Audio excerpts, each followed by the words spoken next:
It's official. We are officially live. And first of all, I have a guest on the show with me tonight. A dear friend of mine I've been friends with for a couple of years, like 2, 3, 4 years. And, he's a Cowboys fan, big time Dallas fan. Just Lives in want to welcome Dallas. Middleburg guy, a.k.a. Travis. What's going on, man? I was or Metal Bird Cowboy fan. That's Yeah. what's up. I had to retitle this to Texans/Cowboys schedule review because I put Texans, but I'm like, well, that makes no sense because we're going to be going over the Cowboys schedule too. And, I haven't even seen any of the games yet. I haven't seen any of the schedule because I had to work last night till 11 o'clock. So the schedule's all coming out and everybody's all making video reviews and stuff. And they're like, when yours dropping? What do you think about your schedule? And I'm like, bro, I haven't even seen any of the games yet. I still got to go look them up. I just know our week one opponent. That's all I know. I don't know. I kind of feel sorry for your franchise, though. You are kind of coming like the next Browns, dude. Wait, looks like. Well, like I said, I'm going to be addressing all this actually in this video because it's kind of interesting that everybody's asking me, what are your thoughts about Deshaun Watson? What are your thoughts about everything that's been going down with the franchise, with all the all-season acquisitions and the schedule and the times and dates? And I just said, you know what, man, I'm going to go ahead and, address all that now because I don't want to wait for another week or two and then the topic's not really hot anymore. Nobody really cares. They're like, you should have been on this. So let's go over the Cowboys schedule first. Who do you guys play in week one? Fortunately, we got the Buccaneers. They wanted to put us on big stage Thursday night football to start out the year. And I also see that you guys are also doing the Hall of Fame game as well. Oh, I hate that game, dude. Don't give me. Can I rant about it? Yeah, sure. That game is like the Madden curse of the NFL, dude. I mean, literally, there's a Baltimore Ravens article about this. Like, you know what? I'll pull it up. NFL. Yeah, let me pull it up on. Yeah, go ahead, bro. Yeah, I can share it on here. So what is the curse? Okay, so what's the curse? It's basically the Hall of Fame game curse is basically any year that like a game, like basically a team has to play this game. It's either like they always end up having like a terrible losing season. Mm-hmm. Like basically I've shared the screen, by the way, if you see it. Oh, okay. Add to the stream. Let me add it real quick. Yeah, hopefully. Oh, what the heck? Yeah. It's on here now, but it keeps blinking. What's going on with that? I don't know. But yeah, basically this is on your end. Yeah, hold on. Sorry. Yeah, anyways, 1 year the Pittsburgh Steelers had played it, and they had, 1 year we played it. Anthony Brown, or one of our corners, he's still on the team, suffered a hamstring injury really bad in the first, in the Hall of Fame game. And then the Steelers kicker, Sean Sweezum, went down. And I remember 1 year they said I think the Steelers had like 20 players on the IR that year. Yeah. To play it. It's always, for some reason, it's always a bad game. I just don't like it. I don't like it because it's just another boring ass preseason game. It's not. I wouldn't even call the Hall of Fame game a preseason game. I just call it a before preseason game. Which I can't even muster a preseason game. Now you're telling me I got to watch a Hall of Fame game a month before preseason starts? Yeah. Hold on a second, man. I'll be right back. Go ahead and keep talking about the Texans. I'll be back. Well, anyways, we're going to go over Cowboys Texans talk with Travis. But anyways, the Cowboys kick off the week to start at Tampa Bay. That's going to be a Thursday game. And I know Travis wants to rant about Tom Brady. But Travis, I'm not trying to be mean. I got your Cowboys to actually go 10-7, but I don't have you guys down for a win against the Bucs. I just think the Bucs, they got how many returners? 14, 15 guys returning. Tom Brady, Super Bowl champions, defending at their home turf. Now, I know Brady has lost home openers before to start the year after he's won championships. That's sort of a little bit advantage to the Cowboys. There's really no pressure for them to have to go into Tampa Bay and win. I still got this to be a close game, but I got the Bucs to win 27-24 to start the season. It could happen. But let me ask you this though: what is your rant about Tom Brady? Because I know you don't really like him, you don't respect him, or what? No, I think he's the greatest quarterback all time. Hold on a second. All right, do you want that butter that's in there? No. Let me have it. All right, it's inside your tray, ain't it? Yeah. I know they took the Dallas ass, but I actually like Dak Prescott. I think he's I mean, if I had the opportunity to have him on my team right now, I would sign him in a heartbeat. Yeah. Other than his ankle injury, you can't say he's that bad. I mean, Deshaun Watson has an ACL tear. He also has a meniscus tear in college, and look at the way he's playing. Yeah. He basically has two tears in both knees, and is still throwing 5,000 yards and still running the ball. Right. He's still a 1,000-yard rusher, and he's not even a running back. So that goes to tell you that even despite the ACL tears, and I know Dak Prescott had an Achilles injury, which that's actually a lot worse. Mm-hmm. But I think he can rebound from this. I think this is I think after this max contract that Dak Prescott has, I think it's going to give him that confidence boost that the team is behind him, and that Dak Prescott actually is in the best position to prove himself. Who the fuck's Milkmaid? I think he's a Packers fan. Yeah, how's your Green Bay? How's Aaron Rodgers doing for you? Causing all that drama. Fuck Green Bay. You know what's funny? Green Bay and Cowboys fans, you guys hate each other as if you're both in the same division. That's the craziest thing I've ever seen before. Because Green Bay doesn't even have a fucking they can't even argue with their own fan base because their own fan base is so inconsistent. I mean, their own rivals are so inconsistent. Okay, so I know you're an Aaron Rodgers hater. And I've talked to you before, and you hate Aaron Rodgers more than Brady. That's something I've never heard of before. Why do you hate Aaron Rodgers so much? Because he's an egomaniac, and he's not a leader, and he just acts like it's like everybody praises him like he's this GOAT, but he's not. Okay, so you're saying he's overrated. Yeah. Okay. Okay. So what do you say to critics? Well, the Packers drafted 9 defensive guys in the last 10 years, and they never gave him a receiver. What? I mean, how do you respond to those critics? Well, the same fucking people that cry that we have no defense, but the Packers have drafted heavy defense, the last couple years. No. But what I'm saying is the critics will say that the Green Bay front office in the draft never gave him a receiver. The thing about it, yeah, that does kind of suck. But just like this year, just like this past year, they got Amari Rodgers. That was a steal, and they still got Devontae Adams, to be fair. So it's not like it's not like they don't have any receivers. And their boy Marquez Valdes-Scantling, who they scolded after the Colts loss, actually had a huge game against the Buccaneers in the NFC Championship game. Okay, so you're just saying, so your argument is you think Aaron Rodgers is way overrated.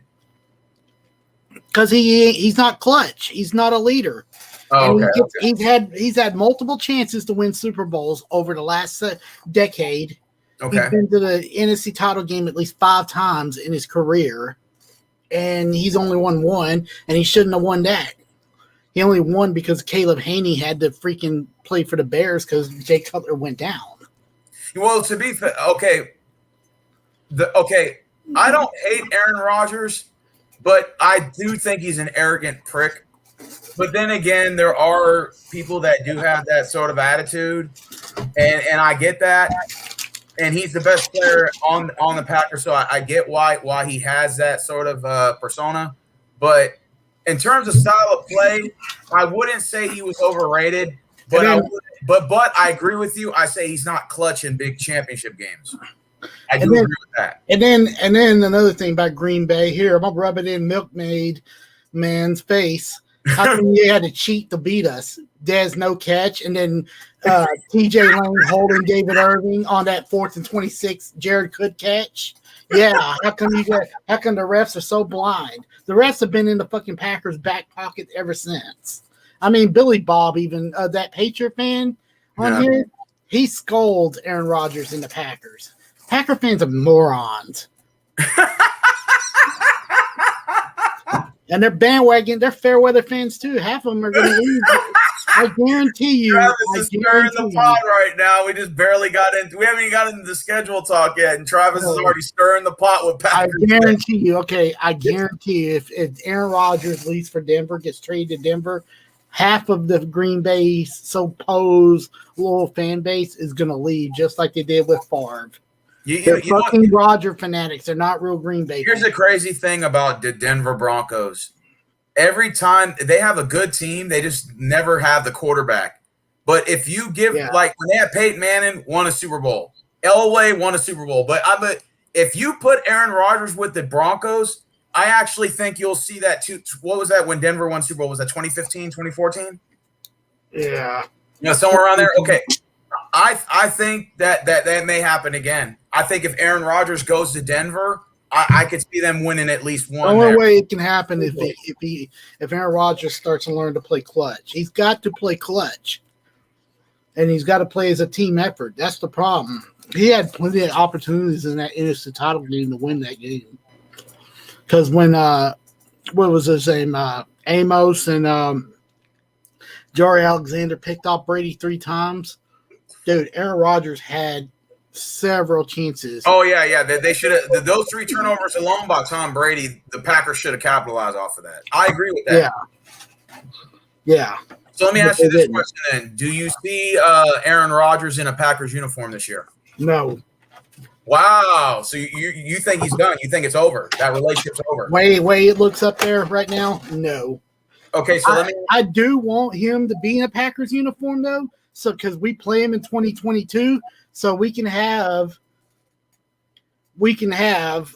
the Rodgers versus McCarthy first matchup, since McCarthy left Green Bay and got fired from Green Bay.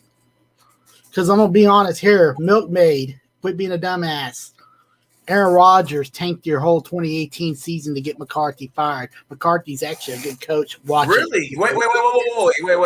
You're willing to say on live that Aaron Rodgers tanked to get McCarthy fired? There's real facts behind it. There was real facts. Please share it. I want to hear your thoughts. Go ahead. I read articles saying that I know you can't really trust Skip Bayless, but ESPN was all over it that year. They were talking about there's Kim 123, your boy. Go ahead. So you're saying Aaron Rodgers tanked to get the Packers? Yeah, there was 28 points. He literally said it because he did not like McCarthy at all. He would literally change the plays at the line of scrimmage and not even care to listen to McCarthy when he's calling plays. And I'm starting to think he doesn't do it with Matt LaFleur either. Oh, so let me ask you this: who do you hate worse, the Packers or Aaron Rodgers? If you had to pick, both. Okay, but if you had to pick, but to me it sounds like you hate the Aaron Rodgers worse. That makes sense? Yeah. Okay, I think Aaron Rodgers is an arrogant prick. I think he is. I think he's just one of those guys that's an asshole, and I think he's a little self-entitled. I think he's earned it, but I still don't think it's an excuse. Does that make sense? And I think, and I understand his frustration with not having receivers, but you've had Devontae Adams, you've had other receivers in the past, Jennings, Driver, all these other receivers, and let's just be honest, Aaron Rodgers choked sometimes in those championship games too, so it was sometimes his fault. Mm-hmm. And I do think that I'm fair to say that I think the media overhypes Aaron Rodgers more than Dak Prescott. Does that make sense? They are overhyped Aaron Rodgers way more than Dak Prescott. Oh, really? I agree. I agree with that 100%. Yeah, they've been overhyping Aaron Rodgers, and he's still overhyped today. Well, let me put it like this. If Aaron Rodgers would get one more ring in Green Bay, I think all the critics would shut up about it. I think it's the fact they're giving him the Drew Brees treatment. You only won it one time. One's a fluke. You have to win at least 2 championships for it not to be a fluke. I get that argument. So they're giving him that Drew Brees treatment. Like, oh, you've been here for 20 years. You only did one time.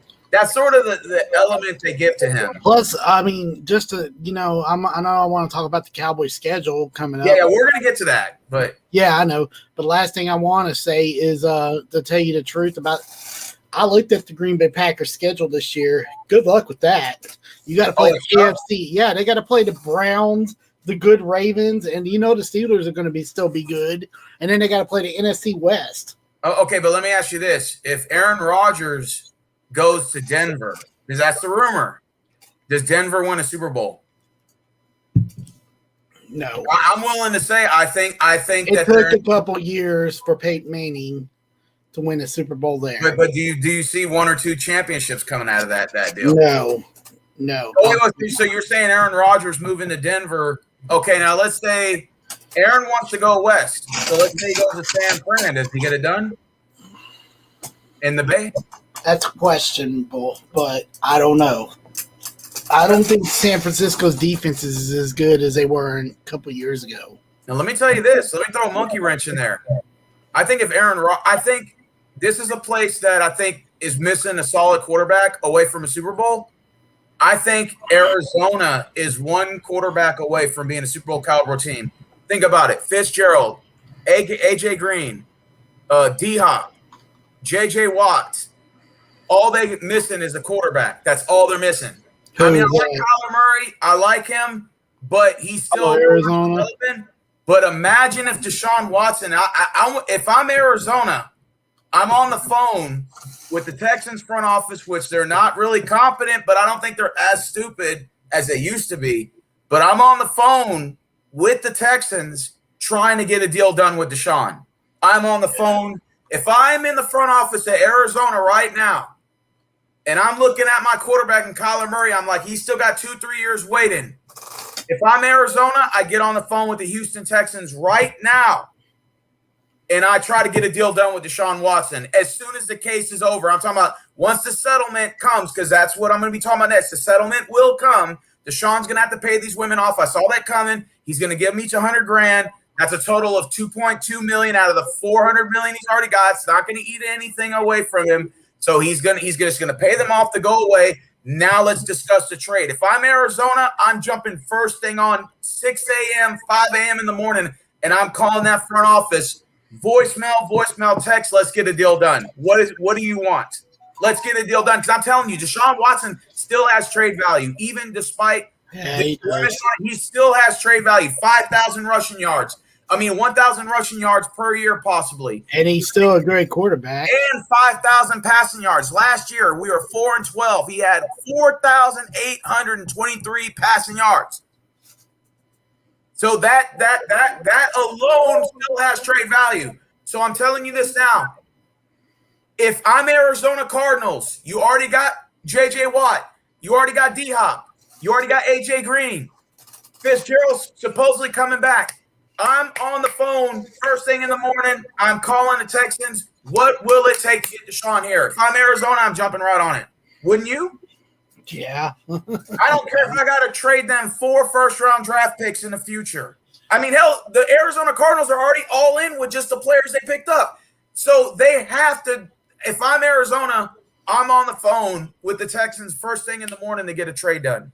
And if I'm the Broncos – I actually would do the same thing. What are you willing to take to make this happen? I think Broncos and Cardinals should jump on this deal. And I would even throw maybe San Fran in on the mix, because even with Trey Lance, that's still an up-and-coming project. So the Niners actually should also jump on that deal. I'll put it this way about he can say fuck Dallas all the way. I'm telling you, Milkmaid man, if Aaron Rodgers leaves Green Bay, you're fucked. Jordan Love ain't going to be as good as you think he is. He's going to be a wasted pick. You guys are fucked. Okay, let me respond to Sports Live in the ATL's comment. He wants to do a live stream for the Rockets-Hawks game, and that's on a Sunday. Let me check my schedule real quick, and I don't know what time the Rockets game is playing, but it also depends on what time that game is. Let me check real quick, because that's our final game of the season. The only bad thing is Sunday I do work 11:30 to 8:30, so I most likely won't be able to. But if I take my lunch in the second half of that game, I could possibly jump on your live stream there. Wow. And do that probably mid third quarter. I could take my hour lunch and jump on your stream there and do that. So yeah, we can work something out. We can do that. Oh, somebody's muted. Cattle Dog says, who's muted? Not me. It's not me. I'm on. Yeah. No. I'm not muted. I'm talking. I'm fine. Yeah. I don't know who's muted. I don't know who's muted. He's the only one that's saying I'm muted. No, I'm saying if I'm Arizona Cardinals, I'm jumping on that trade deal. And I'm saying, what will it take to get Deshaun here? I mean, hell, you already did it with D-Hop, and they won on that trade. You might as well try to see if you can get Watson. And hell, they might even fuck us again with the trade deal. They may say, hey, we'll offer you 1 draft pick, 1 first rounder. And I'm pretty sure, as competent as that front office is, they may say, hell, that's a pretty good deal. You know, we'll take your first round draft pick. I'm hoping we'll get 3.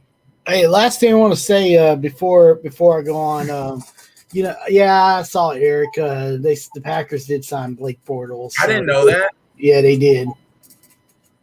Yeah, Last thing I want to say about Aaron Rodgers, so we can get off the Aaron Rodgers talk. Okay, yeah. Let's go ahead. We'll move on from it. Okay. Last thing, he's not good against good defensive teams, and he's got a bunch of defensive teams in front of him to play this year. They're not going 13-3 this year. I can tell you the Packers are not going, if they keep Aaron Rodgers. Okay, so if Aaron Rodgers stays, what do they finish?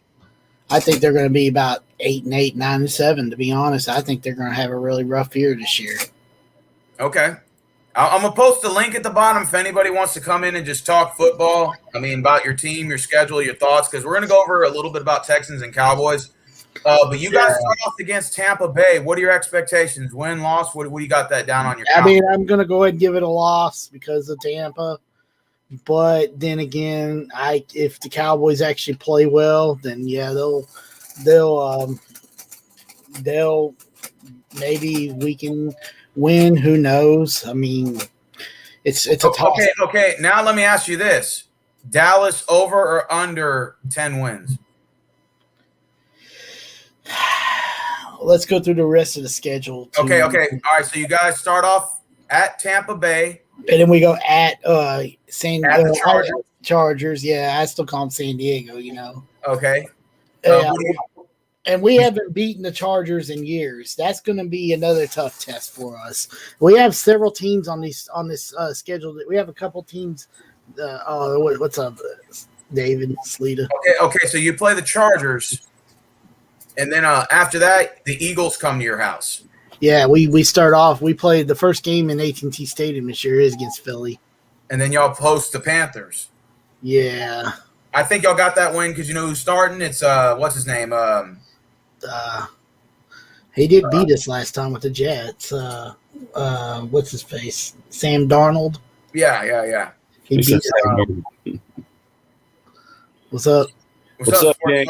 Yeah, hey, who do y'all play Sports Live to start week 1 for Atlanta? Philadelphia Eagles at home. Fuck the Eagles. Oh, beat that ass. Jalen Hurns and Devontae Smith coming to town. Okay. Well, you want to know what? You know, Steven can tell you I'm one of those guys that all the years on YouTube, I don't do predictions of record. You know, I've never done that because to me, it's all a hype train. To me, the teams change so much from year in and year out, and it's just a schedule. That's kind of why I'm not trying to hype them up to the Cowboys. Yeah, I don't believe in doing that kind of stuff. It's fun. Again, we say this every year. It's fun for the internet and for videos, but I'm a realist.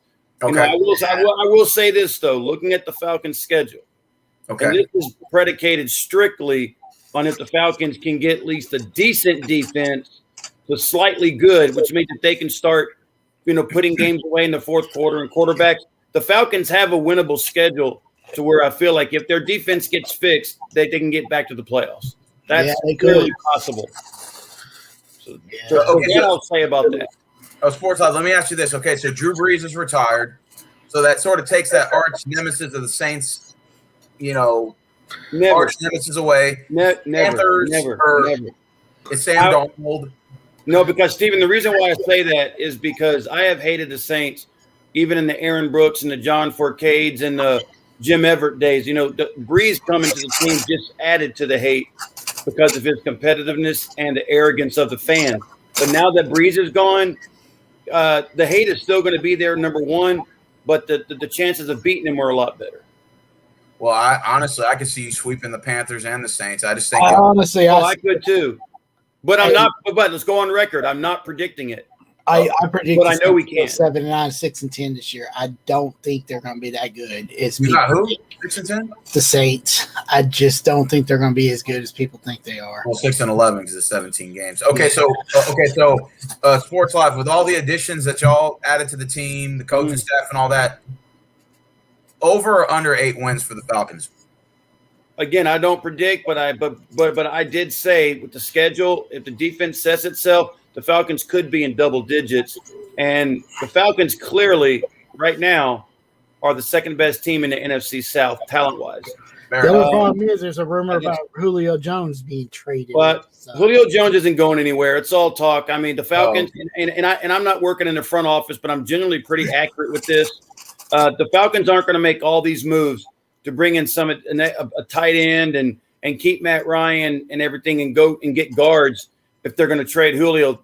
I said it during the offseason. They're going to give Julio and Matt this season under this system. Yeah. And if a month to go, the Falcons, by some damn holy hell, are out of the playoff picture, then I think they'll trade, when the trade thing hits to where they can possibly win a Super Bowl. But, I see the Falcons, possibly in really getting back to the playoffs. And also, but again, it's all predicated on defense. We know that because the Falcons, people aren't giving the Falcons credit. Look, I told Steven already, this was not a traditional 4-12 season. We blew 6 games under a minute. It was the same thing with the Cowboys. Same thing with us. So was it happening y'all too? The only reason we had like at least almost 20 players on IR. Most of our offensive line was hurt. Some of our defensive players. Yeah, our defense was bad because of Mike Nolan's sorry ass. But Dak goes down. I mean, we had to have fucking Red Rifle. I couldn't stand Andy Dalton. Yeah, because the thing is that when it comes to 4-12 and 3-13 seasons, I have seen the Falcons deservedly so, be it 4-12 and 3-13 and 5-11. But when you had all these games that could have gone either way, we could have been talking a whole new scenario, and you never know what could have happened during the draft. But all I'm saying is the Falcons get their defense at least slightly above average and make some of these stops that they can get a double-digit win. They could contend in the division because, to me, again, the Tampa Bay Gronkaneers, you will not hear me call them by their name as long as they have that egomaniac and all. You mean the Tampa Bay bandwagoneers? You could call them anything you want in the book. Look, the Tampa Bay Buccaneers suck. The Tampa Bay Gronkaneers won the Super Bowl.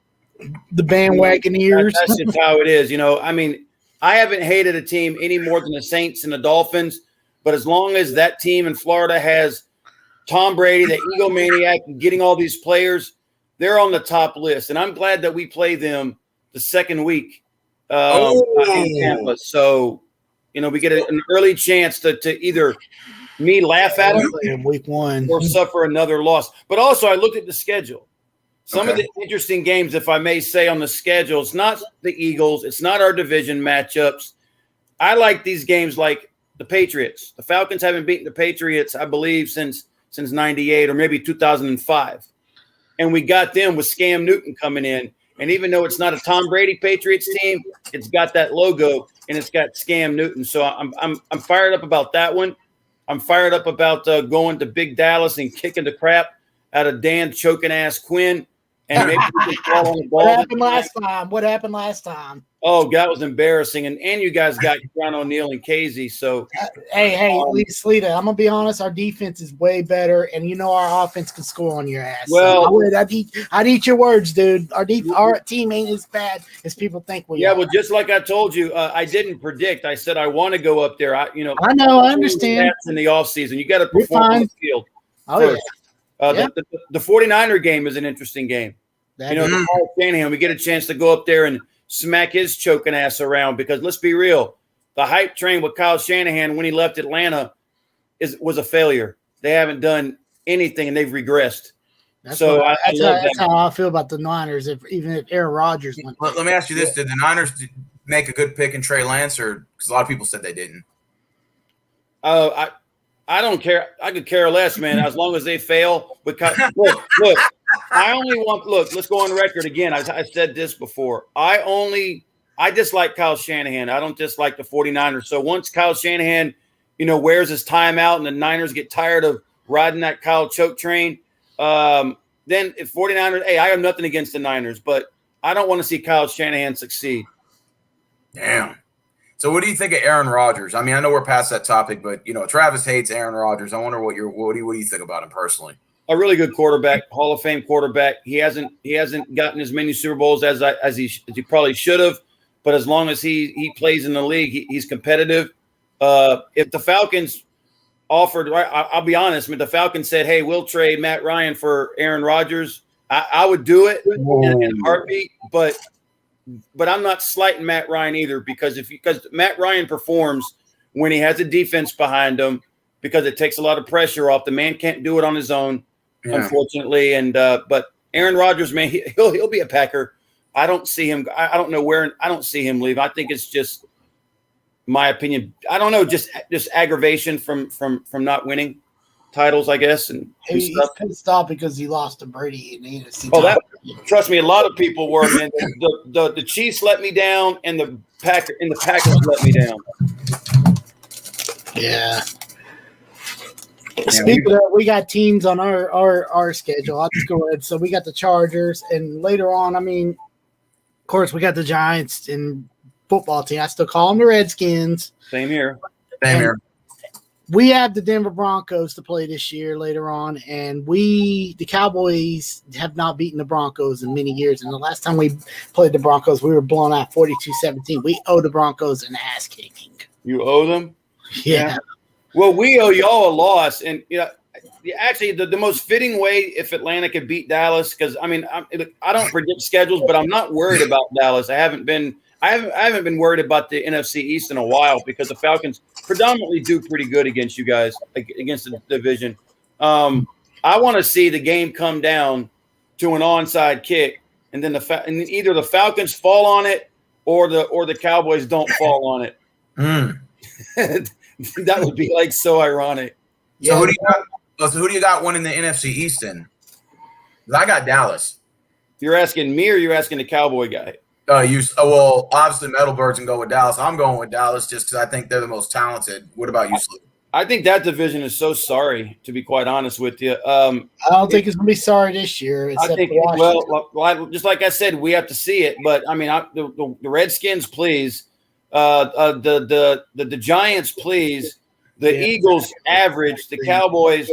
I would probably give the Cowboys the advantage just for the fact that Giants fans, the most talent, in there. But don't be surprised if Dan Quinn chokes a lot of games for y'all. And speaking of that, are you Cowboy fans? Because I have followed it a little bit. Are you Cowboys fans really, really excited about getting the head choker of our Super Bowl and last year's debacle? Are y'all really excited about that? Now, KZ and Keanu O'Neal, I want you to understand this.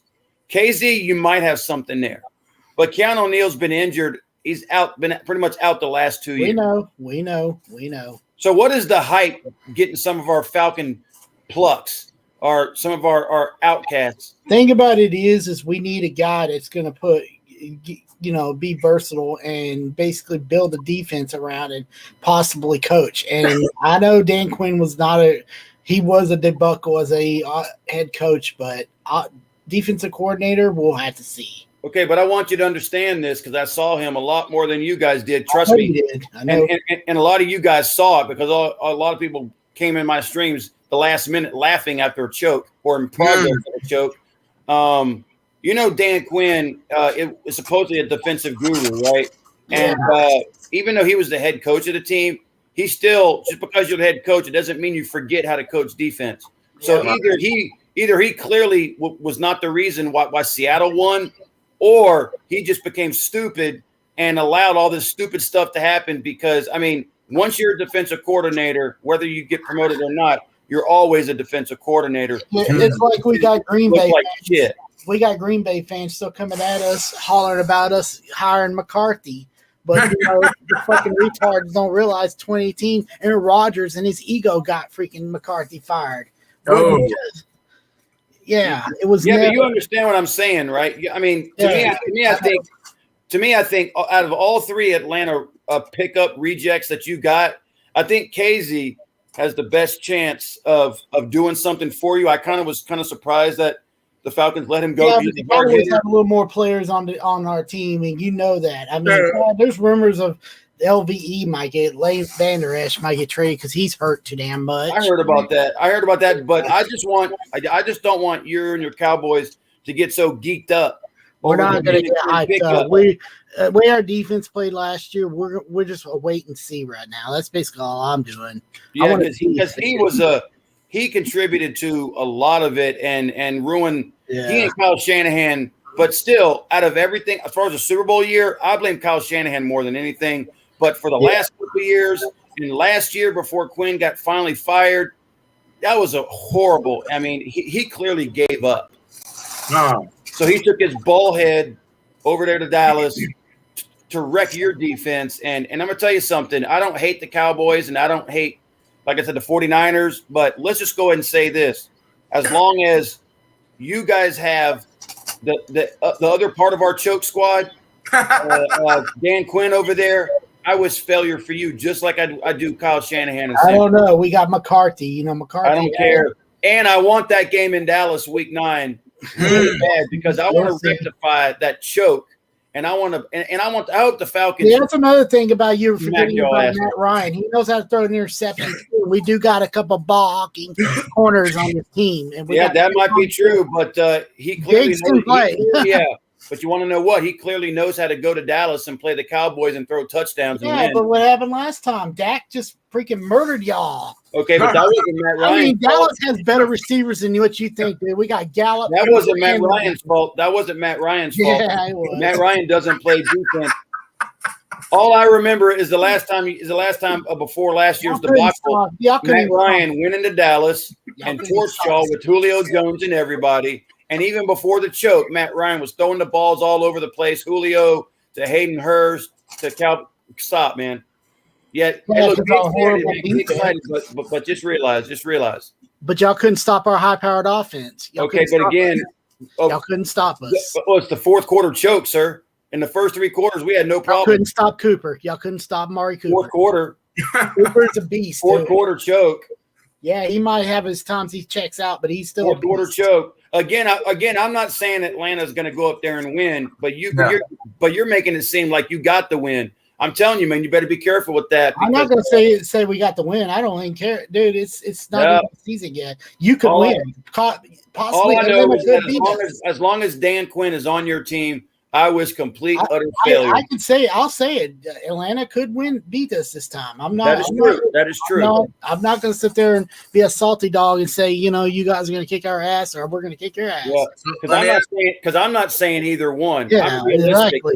If the Falcons don't get the defense fixed, it's not going to matter. But I know the talent that we got. You know the talent that you got. If you guys can fix your defense, obviously you feel you guys can do well. I feel if we can fix we did really fix our defense. We drafted all defense. I mean, Micah Parsons going to be a beast. Just watch. Yeah. Well, the only thing I will support you on, and again, we'll talk through the season, good luck and everything, is that, please, Dan Quinn or not, I want you to beat the hell out of the Panthers.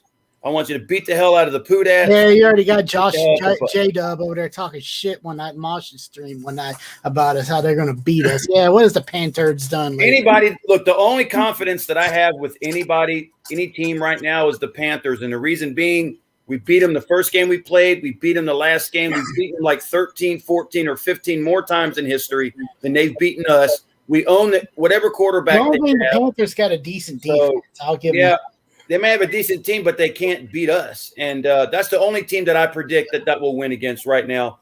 I say we sweep the Panthers, but everything else is pending upon the defense. I mean, we have some teams on our schedule this year we owe ass kickings to. And honestly, the Chargers are one of them, and then the Broncos are definitely one of them. And then we do play the Patriots this year too. I forgot about that. So we actually play the Patriots. We have not beaten the Patriots in the existence since pretty much the early 90s. Join the club. I think the last time the Falcons beat the Patriots was in 2005, I believe, because I know we beat them in 98 when they. We haven't beat them. We haven't beat them since the early 90s, and that's got to change. Yeah, but you want to know what? And Patriot fans may say this if we do beat the Patriots. We didn't beat Tom Brady and the Patriots. So what? Beating that logo, considering we haven't beaten them in a while, and add Scam Newton to the mix. That's like so. Like on video that week, you know what I'm gonna say? When I'm talking to Patriot fans that week, I'm also going to be talking to Panther fans. I'm going to call that the New England Panthers because it's going to have Cam Newton who can't beat us, and so yeah, that's going to be a lot of fun. That's going to be fun. I don't see New England going back to the Super Bowl anytime soon. There's Belichick is not the problem. Why do you even mention Super Bowl? Dude, the Saints and the Patriots are nowhere near. No, I predicted it.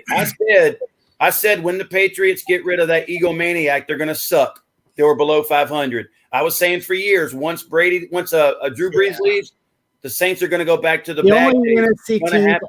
Okay, I'll be honest. The only NFC teams is look at Steven like drama. Hey, I hear you. Hey, okay, here. The only NFC teams I could see possibly sniffing near the Super Bowl this year, believe it or not, like you said, if your Falcons actually get better, because y'all do have a good team around y'all. You have a great team around y'all. If your defense gets better, y'all can possibly make noise in the playoffs. Matt Ryan's done it before. I agree. I'm not throwing my Cowboys in there. Yes, we can, because if we get our defense together and have our offense and Dak stays healthy, because our 3 receivers are good, our 2 tight ends are good, we have a running game with Pollard and Zeke. We can be very dangerous on offense. It's just we just had to have a slight, pretty much a better defense. Not even a great defense, but a better. Which is why I asked this question: why on earth did y'all get Dan Quinn? I don't know, because I guess they were. You want a better defense? I mean, did Dallas not look at his history here in Atlanta? What is going to change? Because we got rid of Mike Nolan, and they were desperate to get a freaking coordinator. Okay, so why didn't they just wait a little bit during the offseason and try to pick someone who might actually be better? I mean, look, Dan Quinn could come in there and turn it around. Anything's possible. Yeah. But after what I saw here in Atlanta and after what y'all saw Atlanta do, come on, man. I mean, there's no team in the world hurting for a defense that's going to say, I want Dan Quinn on the team. Yeah. I'd have to talk to my other fellow Cowboy fans. Like that was a dumb pickup, in my opinion. I need to get Casey, CNS, and I got to talk to the CNS about that. How we really feel about that. Yeah, but the thing is that getting Casey was a good pickup, but getting Keanu Neal, who's been out for 2 years, maybe played 2 or 3 games in 2 years, and choking Dan Quinn, I question that. But oh well, you know what they say in this life. That's your problem, and I hope to laugh at it. So, Slither, do you see Dallas going into Tampa Bay and winning on that first Thursday game or what? Anything's possible week 1. You know that. You know how that works. No, I don't think so, but I'm going to be rooting for him to do it. Yeah, here's the thing. Everybody needs to realize you got to play clutch. How do you think Eli Manning and fucking the Eagles and Nick Foles that year won the Super Bowl off Tom Brady? You got to freaking attack him. You got to sack his ass and get him frustrated.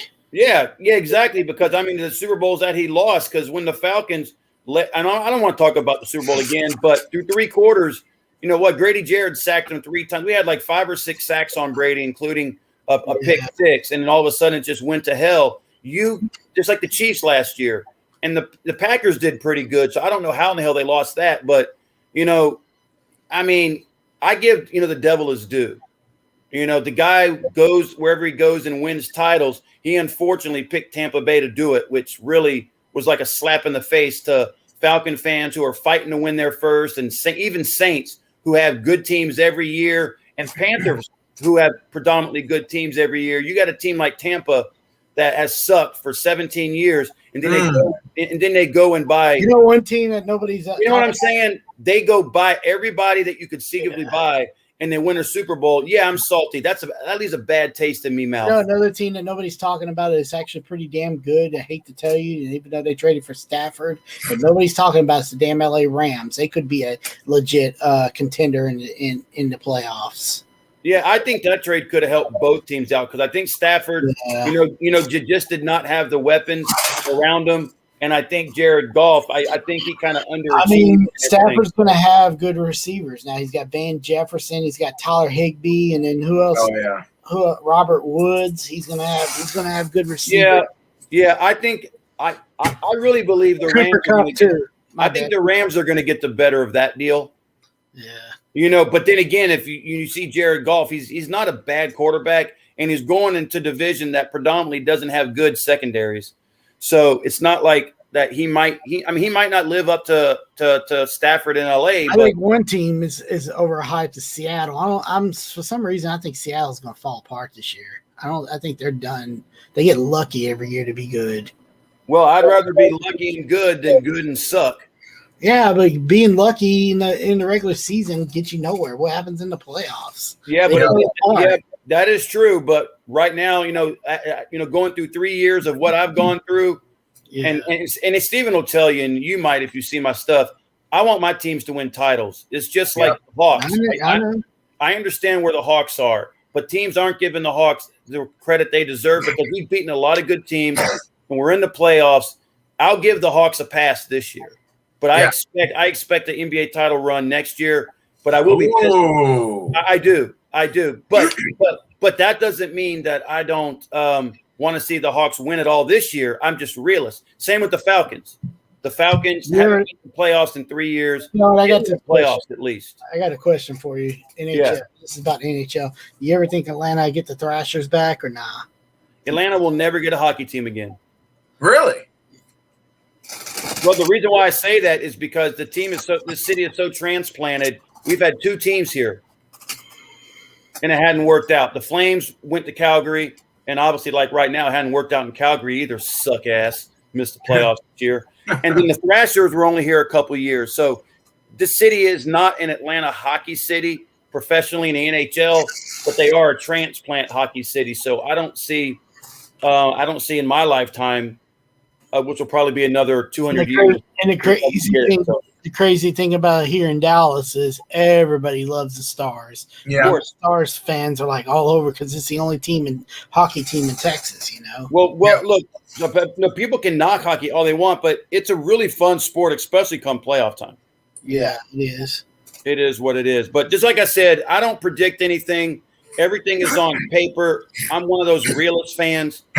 To where I'm not going to look at the schedule and be like, hey, win, except for the Panthers games, and expect it to happen. You need change, and fans get blinded. They look at the schedule, and be like, okay, this and this and this. But what did the team do last year, and have they addressed their issues? The Falcons apparently have addressed coaching issues. They have apparently addressed some defensive issues. They have apparently addressed a tight end or whatever, even though they didn't need one. So until they do it, I'm not predicting anything. And also with Atlanta teams, I've said this. It ain't over until Bakersfield Fat Boy sings. And that's the only time I'm going to say that. You know what I mean by that? Until the fat person sings. Yeah. I know on our schedule this year. Look at Steven. He's like, oh.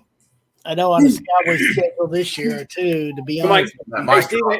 Hey, Steven, give us those pausing facial reactions. The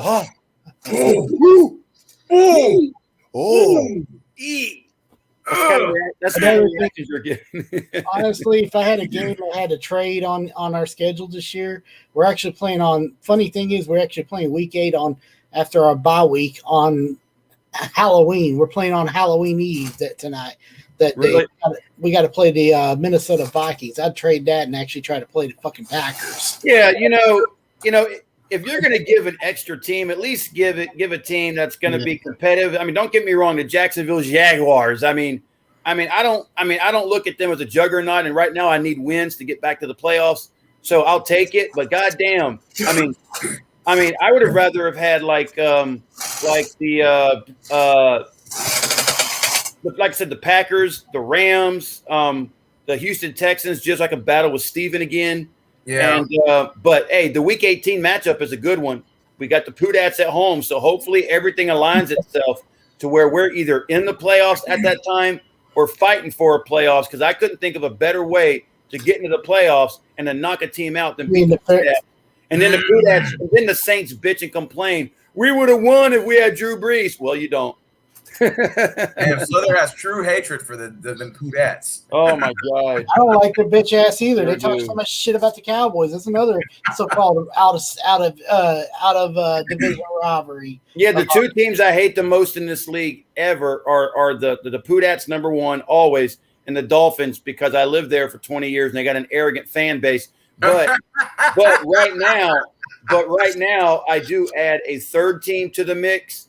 As long as the Tampa Bay Gronka Brown Fournette Gronkaneers have that egomaniac, they're number 3. How does my question is, how does They're Tampa number Bay 3. how does the Tampa Bay Broncaneers or Gronkaneers, whatever you call them, how does Tampa even have all this money to afford all these players? They've been sucking for so long. They haven't bought any good players. I don't know. And then as soon as Tom Brady, the egomaniac, leaves, everybody they picked up is leaving. So they're going to go back to Tampa Bay, and then they're going to be irrelevant, and I'll never talk about them, and I'll laugh at them again. I just don't want Tampa Bay to rack up 2 or 3 or 4 Super Bowls. One team. That makes me sick, man. That makes me sick. Okay, I got to brag real quick. Okay, everybody thinks the football team's going to win the NFC East this year. Sorry, they're not. They ain't got no quarterback. They barely got any offense. But let's be honest. Ron Rivera, why do you think Carolina got rid of him as a head coach? He's inconsistent. Have you noticed every time he had a team, like towards the end of the season, they start falling apart? It's the same thing's going to happen to Washington. Fitzpatrick. So that's. Hey, wait a second, Steven. Are you drinking a caffeinated beverage, sir? Yeah. Boy, well, Steven probably knows. You know I drink C4. Yeah. Okay, but right now, since the extraction was done in the far back, my teeth are going to be 100% fixed next week. It'll be perfect. But right now, for 48 hours, I can't have real food. I can't have C4. I can't have beer. So how dare you drink it on camera? What can you drink or eat? Water and juice. Damn. I know, right? I can't do anything, man. So, but they did say that I could drink the ice coffee. Hey, Sleeta. Yeah. We do. I'm looking at our schedule. We do play the Saints this year, week 13, December. Dude, that's why I said that, because you play the NFC South. Yeah. So I need you guys to go 1-3 in the NFC South. So if we beat you, do not take it personally. Just do me a solid, and we'll do you a solid and try to take care of Washington for the 7th straight time, the Eagles for the 3rd straight time at home, and the New York Giants for the 3rd. Speaking of the Giants, you got to fucking meet the Mets over there saying how they're going to win the division in LL stream. Well, I mean, hey, bravado, man. Schedules speak bravado. Offseason brings hype. Giants don't even have that good of a defense, dude. Their defense is overhyped. Hey, let me give this breaking news, if I may. Let me give this NBA breaking news, because it's something I've been talking about for a while. According to AJC, the Atlanta Hawks can clinch the Southeast Division title with the win versus Orlando tonight, which I might be streaming, and a loss by Miami. Nobody's now. To me, the division titles seem to be getting a back burner because of the seeding. Yeah. But to me, it's an accomplishment. You win a title, you get a hat, you get a shirt, and you can say you're the best in that division. He's old school with the divisions. I used to be a fan of NBA division titles. I think the Rockets won one back in like 2017 for first time in 20-something years. Yeah. And it was cool just to say that, but now, like, I guess because you talked about it. I just didn't get a chance the other day, but like I said, Atlanta didn't win. Atlanta had a predominant playoff team in the 80s, 90s, and even though the division titles is not what you want, it is an accomplishment. And after 3 years of not making the playoffs, hey, you know me, I'll be celebrating the division title. I'm gonna get the merch. Nice. I'm gonna go on video, and once his teeth heals on Friday night, Saturday, I'm gonna So, hey, so you guys do play the Eagles in week 1. What do you see? Jalen Hurts, Devontae Smith is coming to town. What do you see? Do you see a win in that column or what? Again, I don't predict, but you're bringing a youngster into a team that's going to be rejuvenated, that still has a lot of weapons. Again, it's all predicated on the defense, because if we didn't fix this defense, Steven, you could quarterback against this defense and probably lead them to victory. It's just nice. I like that. Course, right? Yeah, because if you can't sack the quarterback, you're not going to put a lot of teams away, because stopping the quarterback and sacking them is not just sacking them. If you're sacking him, you're rushing him. He's going to throw into the ground. He's going to throw interceptions. But the Falcons don't do that. So, but it's a team Atlanta should beat. I mean, right now, Atlanta should beat. But you know me, I'm never confident right now. Hey, speaking of NBA, I don't really watch NBA much, but nobody talks about the Dallas Mavericks. Steve, do you think the Dallas Mavericks will make the playoffs?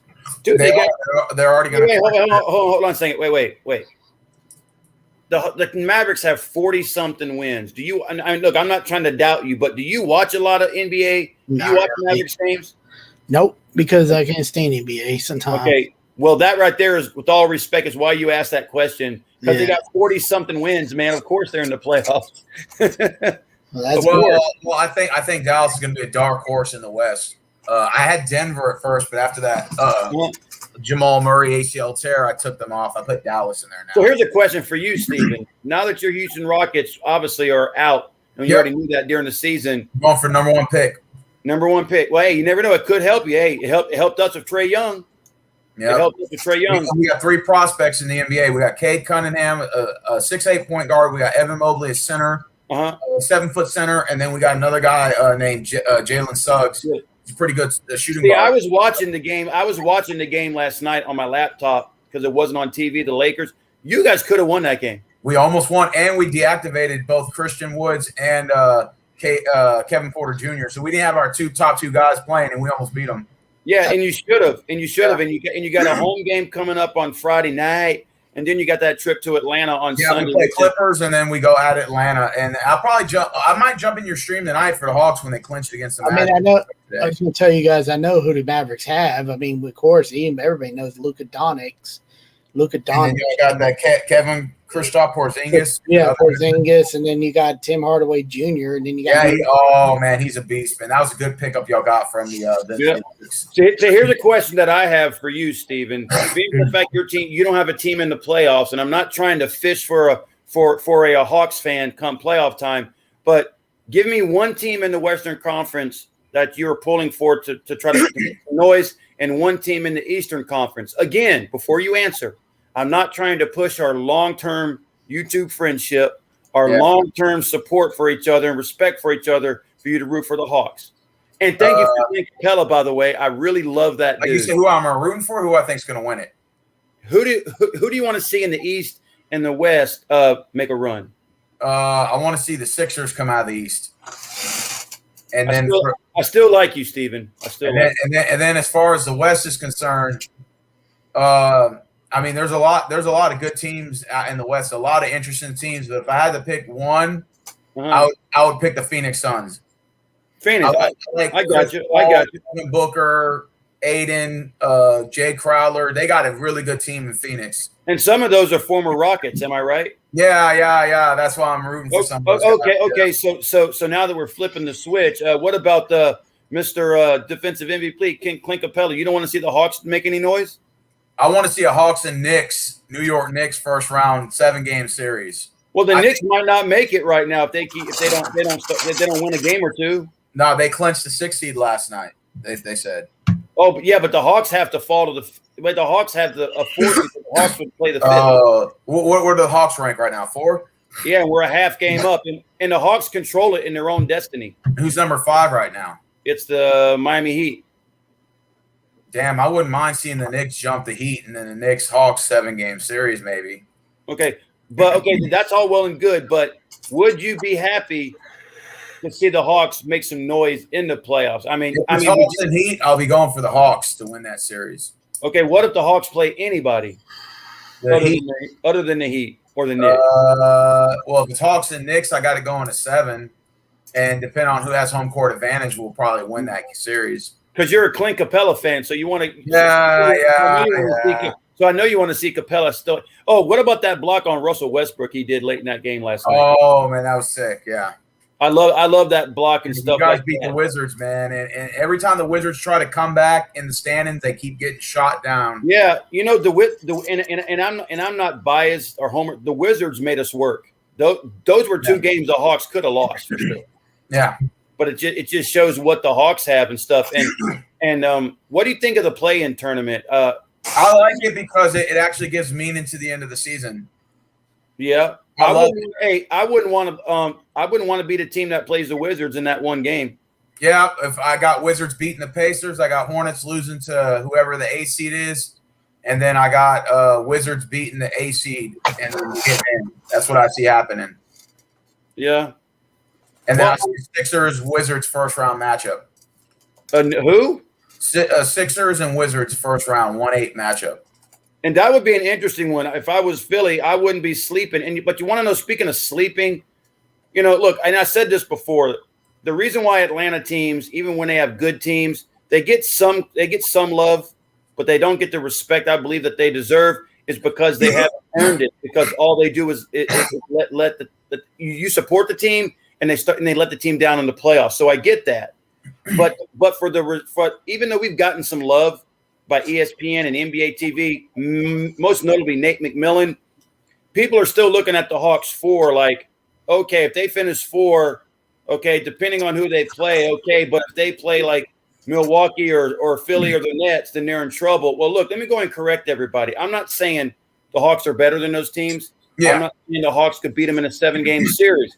But the fact is, the Hawks beat the Bucks and should have beat them another time. They beat the Sixers. They beat the Nets and should have beat them one more time. We've beaten the Clippers. We beat the Warriors with Stephen Curry. We beat the Dallas Mavericks. We beat the Lakers when LeBron was still in there a little bit. Yeah, no, they beat them. Yeah, I mean, the Hawks have the Blazers, and the Blazers are playing well. You can look at any team in the Western Conference that's good. 9 out of 10 times, the Hawks beat them at least once. And even in the Eastern Conference, we won the series over the Heat. We won the series over the Celtics. We were 3-0 against the Wizards, who nobody wants to play. And for us to get slighted and looked at like, okay, the Hawks are a good team, nice turnaround with Nate McMillan. He got some good pieces, got some shooters. Nobody wants to play him in the first round, but if they get past the first round, they're probably going to be done. That could happen, but you do not know. I mean, you remember back in the day that the Dikembe Mutombo Denver Nuggets series against the who they upset in the first round? Seattle Supersonics. Right.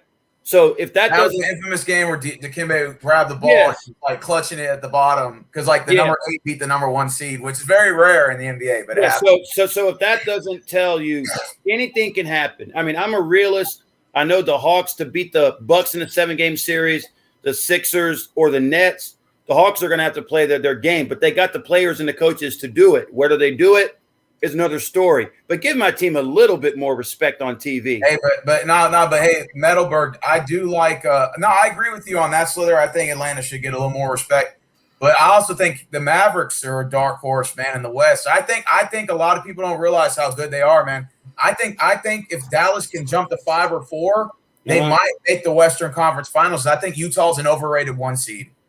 You think so? I think so. I think they'll get to the second round, but I think the winner out of Nuggets and Mavericks can beat them. So you think the Hawks? I mean, do you think the Jazz could be like the Hawks of 2015 when we had that 60-win season, won the first 2 playoffs, and nobody look after winning 60 games, number 1 seed, winning the first 2 series in the playoffs. Nobody expected us to beat Cleveland, and we did. We didn't. We got swept. So it was like basically a slap in the face. Is that how you feel Utah is?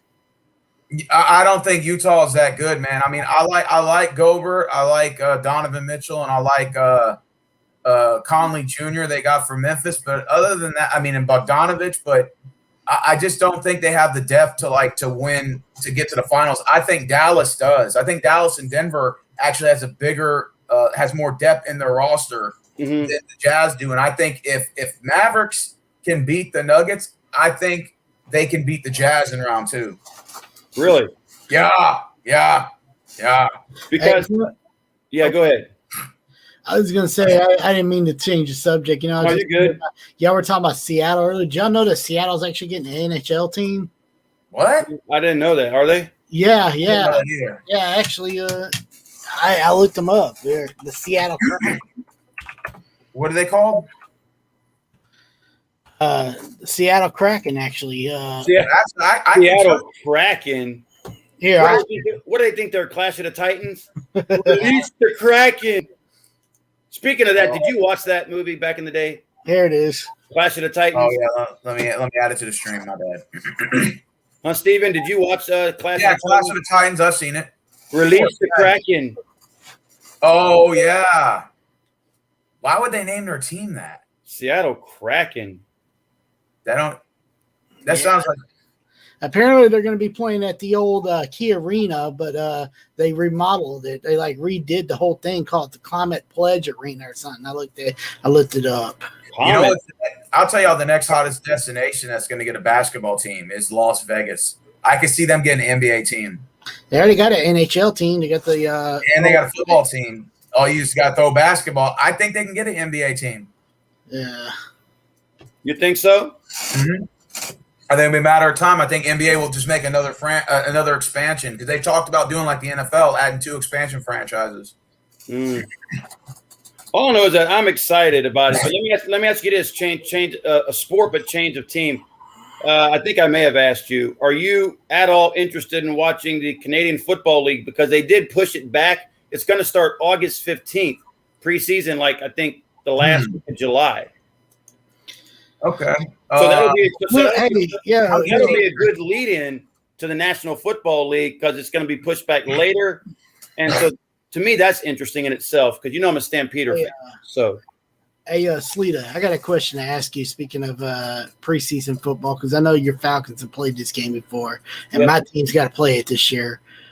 I'm one of those people that hate the NFL Hall of Fame game, and I hate it. We have to make it up and play it because I always feel like it's a cursed game. It's like the Madden curse for teams. Madden curse is for how the actual Madden curse has players that like last year Lamar Jackson really was Madden curse. He didn't have a really great season. Even Matt Ryan was on there one year, right? Yeah. Yeah. Matt Ryan was there once against the Chargers, I think.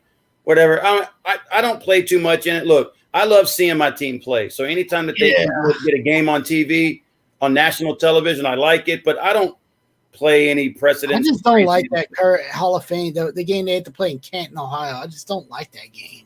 I don't believe in curses or anything. I'm past that right there. I don't worry about that anymore. Yeah. The only curse I do believe in is that I guess I will be lying here. I do believe that the state of Georgia's cursed sports-wise.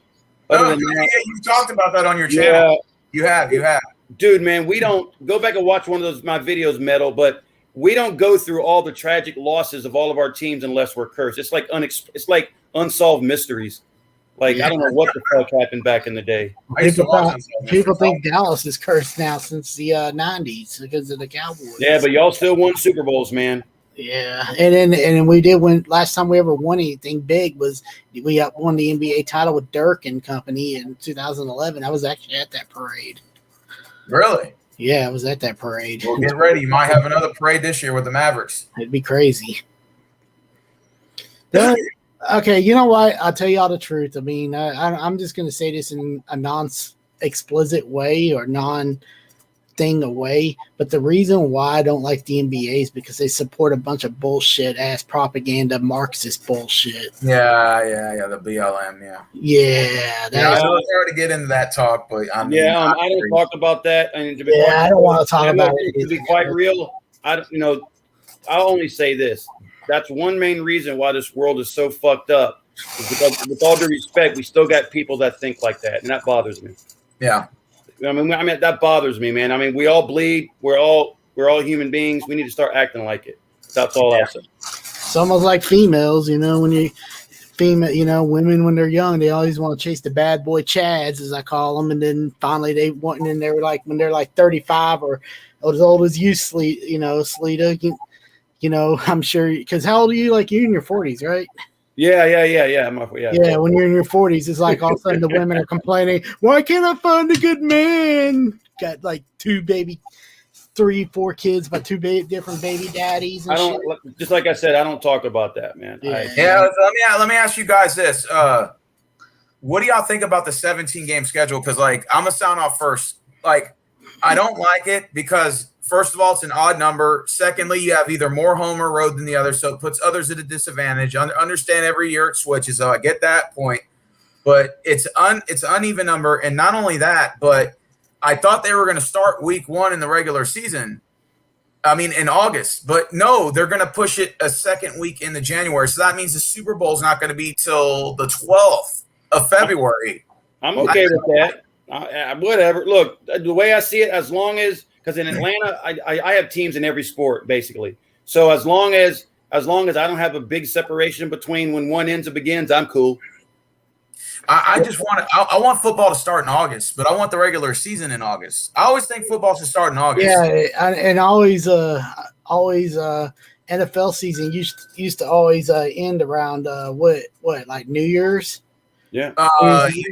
Well, it's just because when I was in high school and middle school, football was started in August, so I'm just used to August being football. So we'll look at it. We'll look at it like this: I don't know why it was done, but the CFL was supposed to start preseason now, but they pushed it back because of all the the stuff with the pandemic and whatever. So I mean, the preseason should have started now, and I should have been getting ready for Calgary Stampeders in about a month in some games, man. But I don't know if you guys care at all, but y'all are probably going to laugh when I tell you this, but I actually wait, hold your laugh. I got season tickets for the Austin Sound. Now, if y'all don't know who the Austin Sound is, Mike Dickow is the commissioner of the Lingerie Football League, and we have a lingerie football team here. It's called the Austin Sound, and as long as the players have nice boobs. The women. They're playing tackle football in lingerie with pads and a little mini helmet. Okay. Can we have some wardrobe malfunctions? Oh, Atlanta has a team too. You want to hear the name of it? Sure, but I don't want to though. Let's see. Hold on. They've had it for a couple of years, I do believe. I just don't watch it, man. I mean, I don't mind seeing a hot chick, but you're gonna insult football by having chicks play with their abs showing and lingerie. But you are aware that they are actually hitting each other hard. I'm talking about hard hitting. Just don't damage the merchandise, but. All right, let's see. Atlanta has a team, if I'm correct. Yeah, we do. Arizona has the Red Devils. Atlanta is called the Empire. Oh, great. I like that. Well, they probably haven't won a championship either, I'm sure. And then let's see. Oh, well, we have the championship years here. Let's see who won. Oh, shit. It wasn't Atlanta. Atlanta probably hasn't won anything yet. Go figure. Oh, shit. Oh, no, never mind. And we don't have a football team. We got the Austin Sound, which is the shittiest fucking logo in Texas. I mean, of all Texas sports, even worse than the Texans logo. Yeah, Arizona Red Devils and the Lady Devils, that looks pretty good. Ooh. What is that? Is that a football team like for women? Yeah, it's a lingerie football league, and it's women. I think Dallas had one. They call them the Dallas Desire. Oh, they have the Dallas Desire? Yeah. Man, I couldn't take that seriously, man. I couldn't sit and watch that. What about you? So do they have a women's football team in Atlanta? Yeah, they got one. What is it called? I don't know, but I know they have one. I don't watch it. Oh. I don't watch the stuff, man. I thought Atlanta had a soccer team, or they call it the other football. Atlanta United. I do watch that. Look, I watch real sports. Look. I don't watch a sport when people are trying to put sex into sports. Oh, man. that's fucking stupid. You know one sport none of us are talking about is baseball. I don't like baseball. Oh, Kim said Atlanta United. Well, that's not true, Kim. 1, 2, 3. Because are you not following the NBA right now, sir? No. He's talking about Atlanta United. He said only thing winning in Atlanta is Atlanta United, and that's false. And that's false. But I guess he's referring to a championship wise. I don't know. You need to elaborate, Mr. Kim. 1, 2, 3. Because that would be true. We got it in 2018. Georgia should have won the. Oh God, here we go again. Okay, let me ask you this: what was the worst downfall? Georgia to Alabama or Atlanta Falcons to Patriots? Which one hurt the most? Oh, the Falcons. Oh, the Patriots, obviously for me.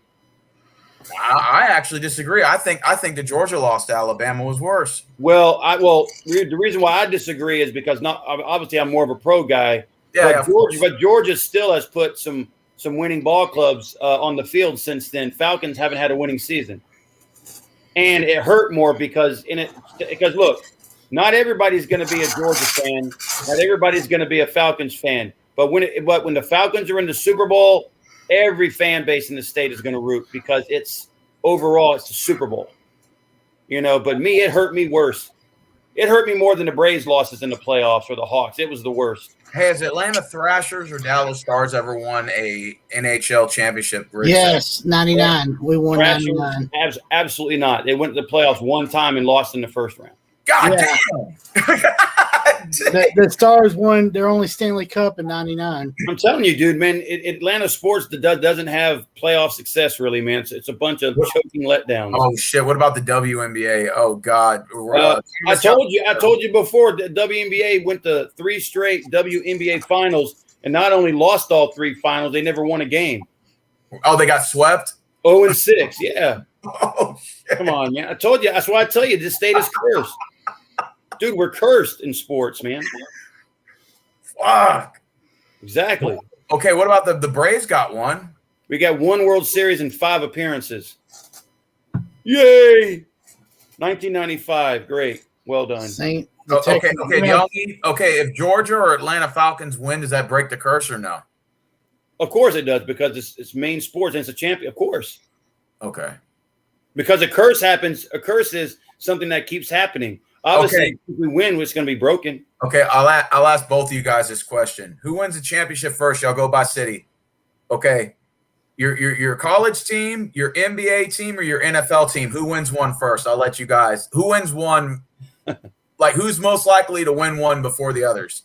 Who wants to go first? Like Sports Live. Hawks, Georgia Bulldogs, Atlanta Falcons. Who's most likely to win first?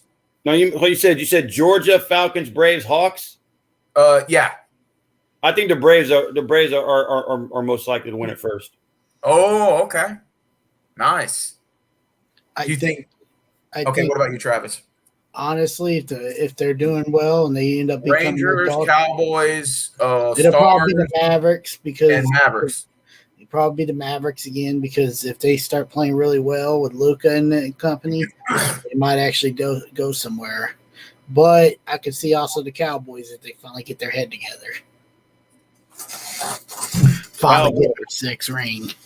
Man, you're living on a pipe dream, thinking the Cowboys are nowhere near. Dude, everybody says that about us, but it's funny. They said that same thing in 2018. What happened? But I'm just going. Look, I'm not saying they can't turn it around. Just like nobody can't say Atlanta or even the Texans can't turn it around. You never know how the season's going to go. But you got to be realistic too. I mean, I'm realistic. Right now, I'm realistic. I'm actually taking my arrogance out, because every year, every YouTuber thinks their team's going to go 17-0 or 16-0. Not it me. used to be like that. No, like most YouTubers are like, we're going to go 12-4, 14-2. They throw like these astronomical numbers. Just one YouTuber said the Falcons are going to go 0-17 after the 0-16 prediction failed last year. I know. Is he a Falcons fan, or is he? He's a friend. He just loves trolling me.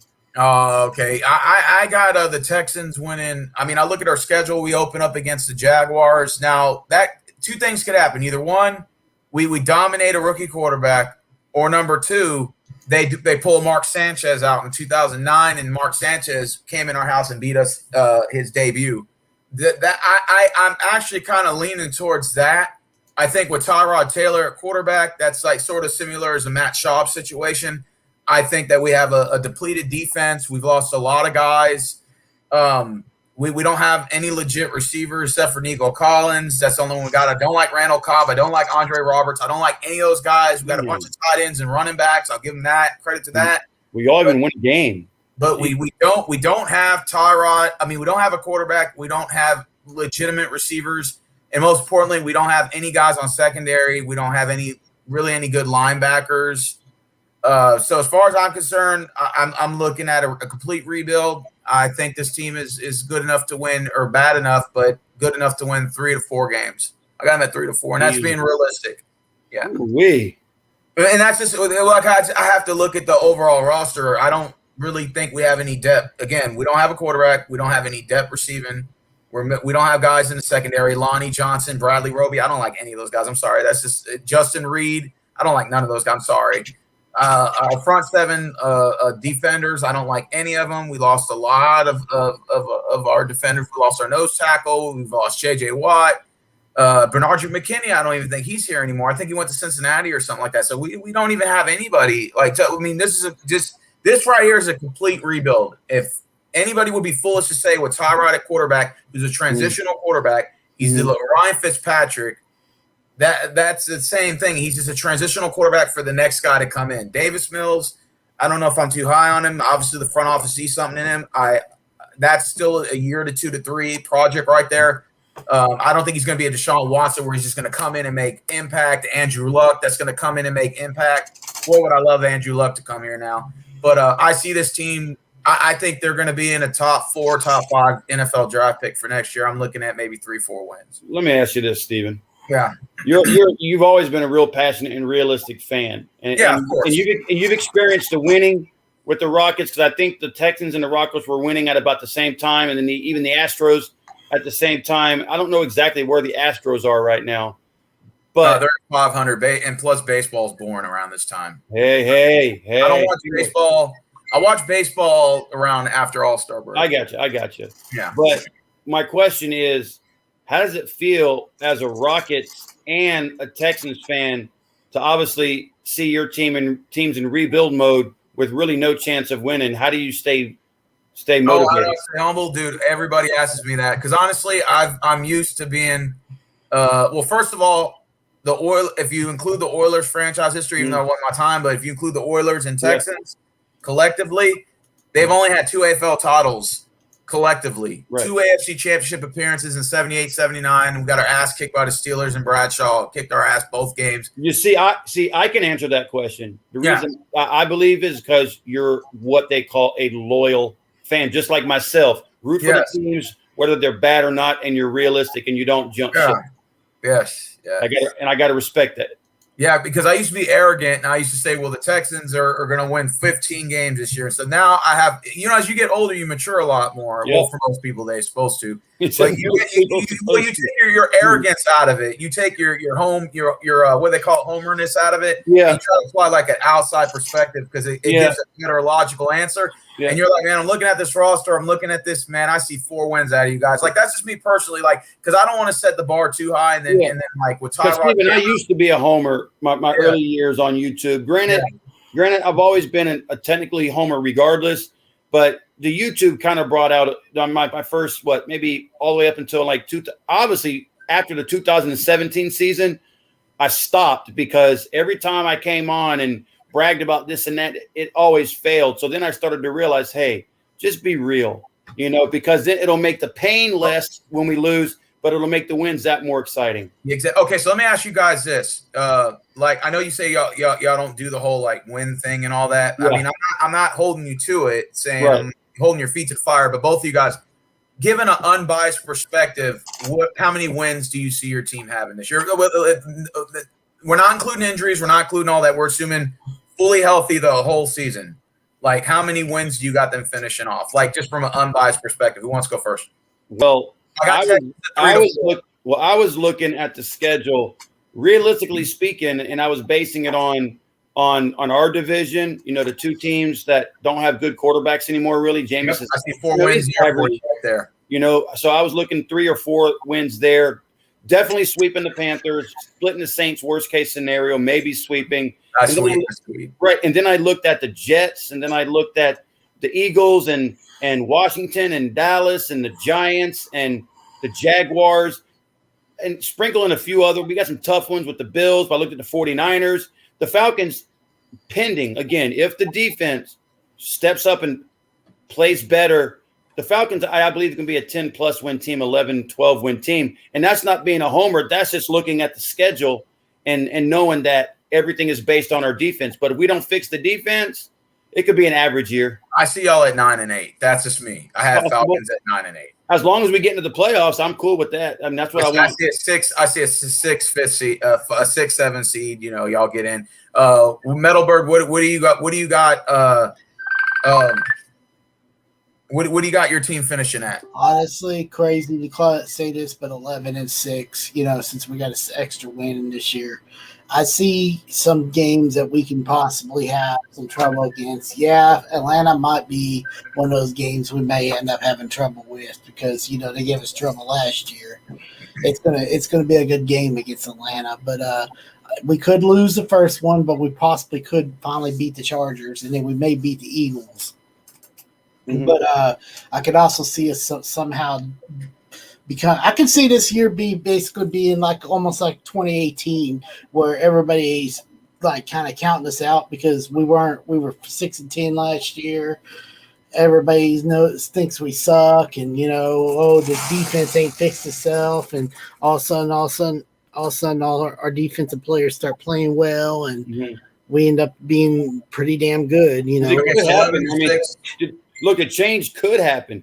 I mean, the Texans could have a miracle turnaround. You never know, because I'm looking at the schedule, and like I said, I don't predict, but we got in our first 1, 2, 3, 4, 5 games. 5 games. We got home game against Philly, road game at the Giants, home game against Washington, and the game in London against the Jets. And then we got the Buccaneers. That realistically could be 3-2 or 4-1 if the defense plays. And then we got the Panthers. The Panthers at home. We got the Saints, the Cowboys, Patriots, Jaguars. 1, 2, 3, 4, 5. Panthers, I believe we're going to sweep. Saints are beatable.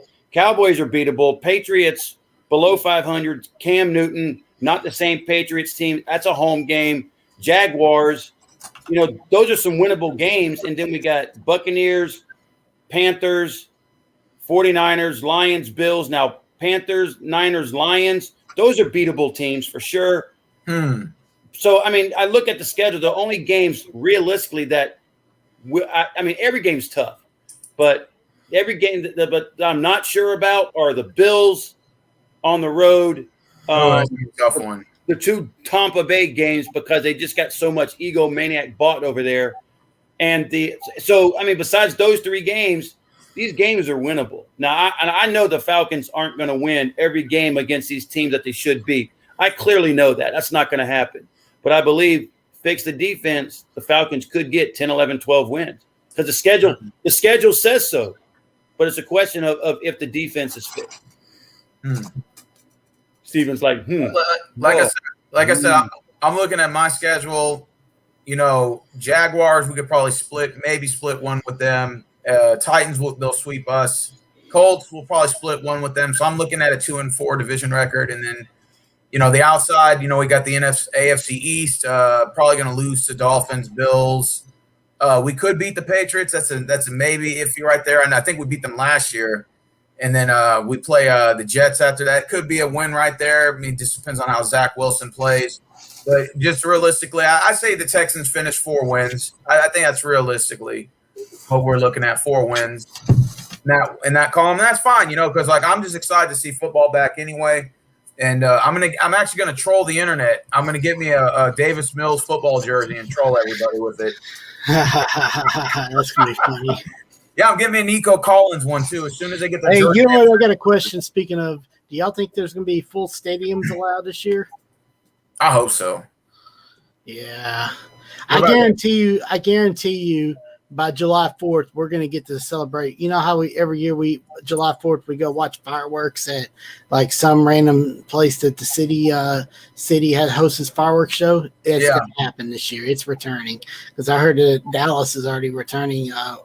We call it fair. You know, the state fairgrounds where the stadium that the Red River robbery shootout goes on. The Texas-Oklahoma game. Oh, bro, I can't wait for that game. Hey, Slither, does Georgia have a game like that? Like you know how Oklahoma and Texas has a Red River robbery shootout? Y'all have something like that in Georgia? I mean, it's Georgia and Georgia Tech. What do y'all call that game?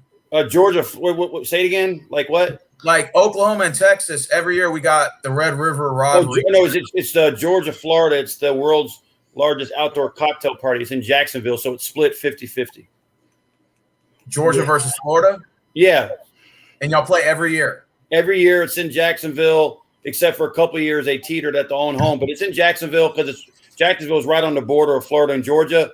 So the stadium has 50% Georgia fans, 50% Gator fans. Yeah, that's true. Yeah, that's true.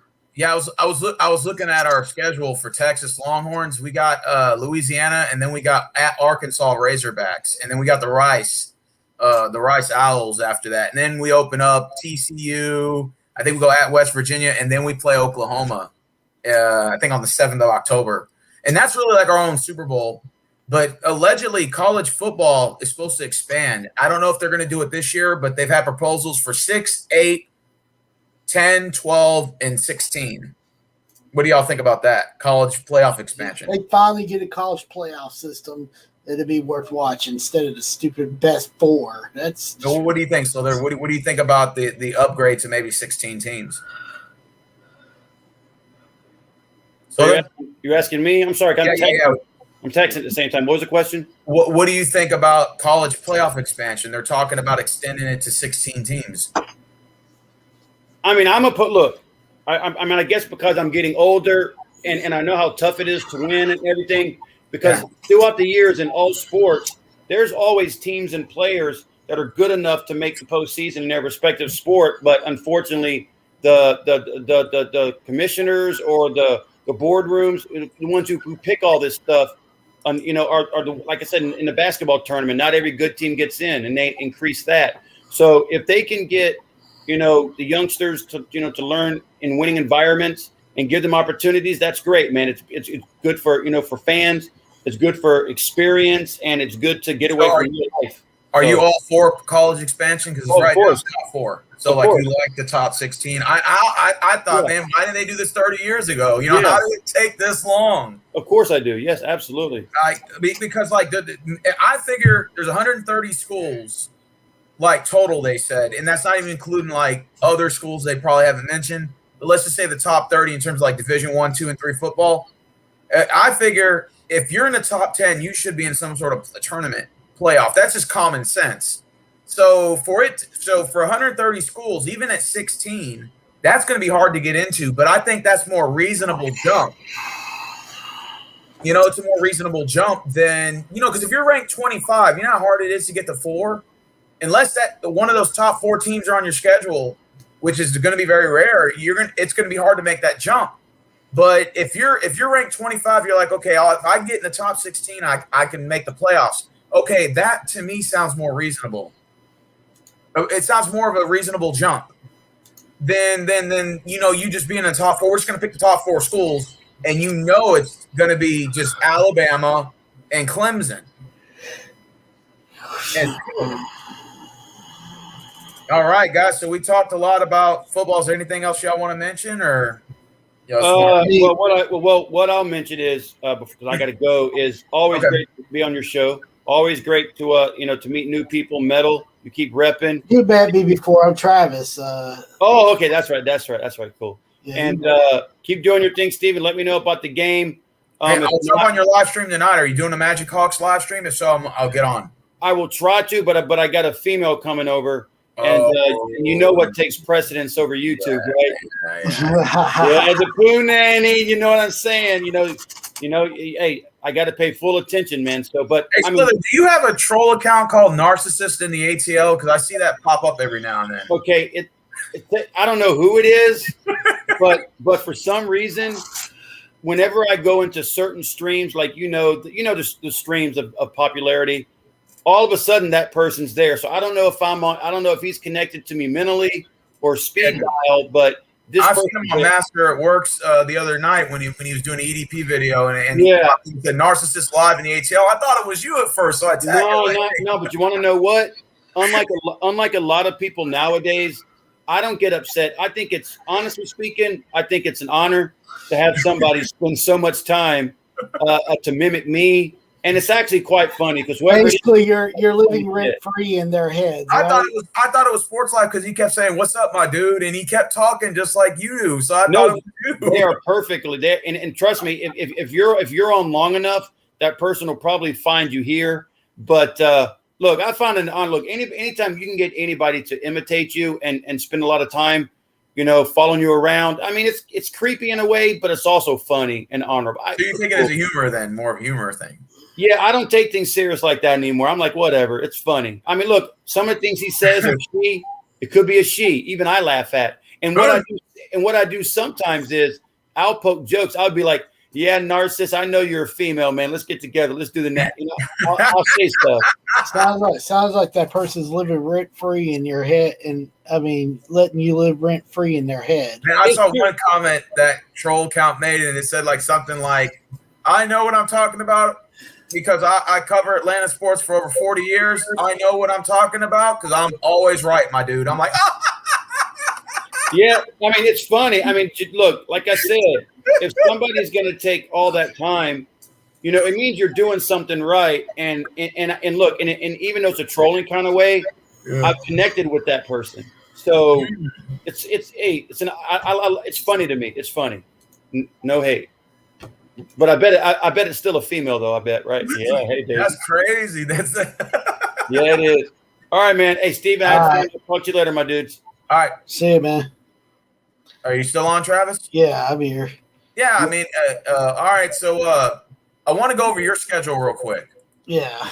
The reason why is because I want to see how many wins you got Dallas at, and we'll do the test by, calling each game out, and you see if you got a win or loss for it, and we'll count them. Okay, so Cowboys at Bucks. What do you say, win or loss? I say loss right now because you never know. Tom. Okay, Cowboys at Chargers. I think that'd be our first win of the year. Okay, Eagles at Cowboys at AT&T Stadium. It's going to be a toss-up, but I still think Dallas will get the win because I just don't think agree. It's going to be that good. Okay, Panthers at Cowboys. Surprise win. J-Dub was talking trash, but not just because of that. I just don't think the Panthers are going to have enough firepower. Yeah, they got CMC, but I think Dallas' defense is going to have enough defense to shut the Panthers down. All right, so you guys are at 3-1 right now. Okay, so let's go ahead and keep going. Giants at Cowboys. This is going to be a major revenge game. Dak's going to be seeking blood and revenge against Logan Ryan for getting him hurt. All right, I see the Cowboys winning. All right, you guys travel to New England to take on the Patriots. This is going to be a tough one, tough game, but I can, for some reason, finally see Dallas beating them because we almost beat them last time, and I think we're going to get it done this time. All right, that's 5-1 for Cowboys. Now you go at Vikings on Halloween night, and they kicked our ass on Halloween night the last time we played them. So that happened. In week 4, the Vikings killed us, dude. We're going to beat. I mean, they got Dalvin Cook and they got Justin Jefferson, and I don't think they have Kyle Rudolph anymore. But they still got Thielen. I mean, they're definitely a different Vikings team now. Are you beating them or no? I think we can. Okay, that's 6. Enough. All right, then Broncos come to town. Who do you got on that one? Honestly, I see the Cowboys beating the Broncos this time if Aaron Rodgers ain't there. 7-1. You got Atlanta coming to Dallas. Who do you got?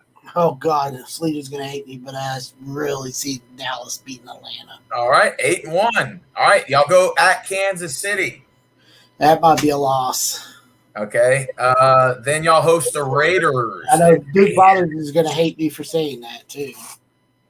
For the Kansas City, Duke Ballard hates the Chiefs. He's like the only Cowboy fan I know that hates the Kansas City Chiefs. All right, so what about Raiders? Y'all beat them on Thanksgiving Day? I think we finally win a Thanksgiving game. Finally. All right, then y'all go at Saints December 2nd. That'd be a win. All right, y'all go at the Redskins. We're gonna win. I think. Then y'all go at the MetLife Stadium at the Giants. I think we sweep the Giants. Okay, then y'all host the Redskins on the day after. I think December we're gonna get all wins because I think the December will be good. January 2nd, y'all guys host the Cardinals. That might be a loss, but I also can see us. It's going to be a good game, but I can see us also getting revenge for that blowout last year. All right, then Cowboys and Eagles, Week 17. Who you got? Finish the year. I mean, we may just lay down and let the Eagles win. Hey, CG, man, jump in the stream. We'll talk Niners football. Okay, so based on that, based on your predictions, you got the Cowboys at 14-3. That's just based on your predictions. I counted 3 losses. Yeah, I could. That's if Dak stays healthy, because we got the team to do it, and we got the coaching to do it this time. I think McCarthy's a good coach. Yeah, we got the Niners, and we're going to go ahead and confirm that pie bet with CG. When do we play you guys? We play you guys. Let me look it up. I'll be right back. I got the schedule right here. Yeah, I'll look it up too. I hope we get. Oh, well, Hold up. Give me a second. Okay. All right, yeah. I meant Texans. Texans. The Cowboys were allowing people in the stadium last year, so if they're going to go full capacity this year. I think we play you guys late in the year. Let me go look. We play you guys in week 16. We don't play you till 2022, bro. January 2nd. Who? We play the Niners January 2nd, 2022. Wow. Because there's 2 weeks now in the January of the regular season. Because now we pushed it. Hey, I want to make a prediction real quick. Do you think we'll be out of this so-called "quote unquote" COVID pandemic after 2022? Interesting. I hope so. Yeah, I just saw week 17. Hey, CG, there's another account with you on here trying to get on. Do you want me to ban it? Oh. CG? I think he's looking up something. Well, okay, let me go ahead and go through my schedule. I'll tell you wins and losses. I'll just go through them quick. Jacksonville. I think Jacksonville will come in and win. They'll get an upset. I think we'll lose to the Browns. We'll beat the Panthers. Is it better? Yeah, this better. Yeah, I looked at my schedule. It's very favorable. Like Detroit. What the hell? CG, what's going on, man? Reception. Oh, okay. No, I'm just going to go ahead and go over how many wins I think Texans will get. All right, like I said, lost to Jaguars, lost to Browns. We'll beat the Panthers, lose to the Bills, lose to the Patriots, and the Colts. The Cardinals, Rams is a loss. Dolphins lost, Titans lost. We'll beat the Jets. I think we'll split one with the Colts. That's 3. Seahawks lost. We'll beat the Jaguars. We'll split one with the Jaguars. Lost to the Chargers. Lost to the Niners. Lost to the Titans. So I got us at 4-13 to finish the year off. Oh, your reception is bad? Okay, so do you want to get off and re-add us again? Yeah, we'll do that. Boy, that's going to be a tough year for the Texans. Oh, yeah. I mean, like I said, my bar is not set too high. And I think any Texans fan will be foolish at this point. We don't – like I said, if Deshaun plays and he says, hey, I want to make things right, let's just forget everything that happened, blah, blah, blah. I think, honestly, we could possibly win 10, 11, 12 games with Deshaun. He makes that much of a difference on the roster. Yeah, it's not – honestly, it's the same thing about Dak Prescott. I think him and Zeke make much of a difference, at first I was kind of nervous about Dak Prescott because I said, you know what? There was a rumor saying that the Texans should trade and do a swap with the Cowboys, Deshaun for Dak. But that was before your contract. And I was like, I might entertain that, but I'm like, nah, I kind of like where we're at now. But now I'm kind of wanting to do it, but I don't think you guys would because y'all have already committed to Dak. Yeah, we already committed to Dak. Yeah. Well, basically, we both got big contracts. Deshaun's got 5 left on his. I think Dak's got, 4? Yeah, something like that. Yeah, I was saying I hope we, I predict by July 4th we get to be gathering in big groups again, like COVID cases. I hope so, bro. I definitely want us to his new job sucks reception. Oh, that's cool, CG. Maybe some other time, or maybe I'll jump on one of your streams. We'll talk Niners football or something. I don't know. Yeah, because I'm getting kind of fed up with I mean, 4th of July was 4th of July is always a big deal here. Anywhere in the U.S. We celebrate our freedom. So let me ask you a question: what college football team do you rep, Travis? I really don't like college football anymore. Okay, but if they extend, okay, I now used to like Auburn. Believe it or not, I used to like the Auburn Tigers okay, but if they extended it to the and the top Florida 16, Gators. Two if of they them. if they extended it to the top 16, would that encourage you to watch college football? Maybe, but it's just I don't know. I just don't like college football fans. A lot of them are real douchey. Well, they're young kids. What do you expect? Or they're old alumni jerks, Yeah. class presidents and shit. Me, and I know you're gonna call me crazy when I say this. I have love and compassion for college football. I used to I fell off of college sports, and then right around 2015, I started really getting back into college football, and it started helping me find like my inner love for college football based on just because to me personally, if you ever been to a tailgating party, like if you ever go to a UT Texas Longhorns game day party on a Saturday before the game starts at 11 a.m., they start those tailgatings at 8 a.m. If you go to a Texas Longhorns game day party, bro, that shit is lit. It's even better than the NFL parties that they throw, or the Texans or I mean, I don't know if the Cowboys or Texans are. They probably could compete with them, but the college parties that they throw for these college teams, bro, is lit. Pardon me. Who is this? Hello? Hey, what's up? I'm busy right now, man. Well, you want me to? I'll hit you later. No. Oh, cool. Oh, that's awesome. All right, man. I'll holler at you later. All right. Are you? No. I'm talking on the phone, dude. Somebody called me on my cell phone. Oh, okay. My bad. No. RUA, I don't know if you were in here earlier, but they're now talking about expanding the college playoff format. They're not going to do it this year, obviously, but because they're in that 12-year contract and we're in like year 9, I think we're going on the 9th year, and they say they may change it this year, but we don't know yet.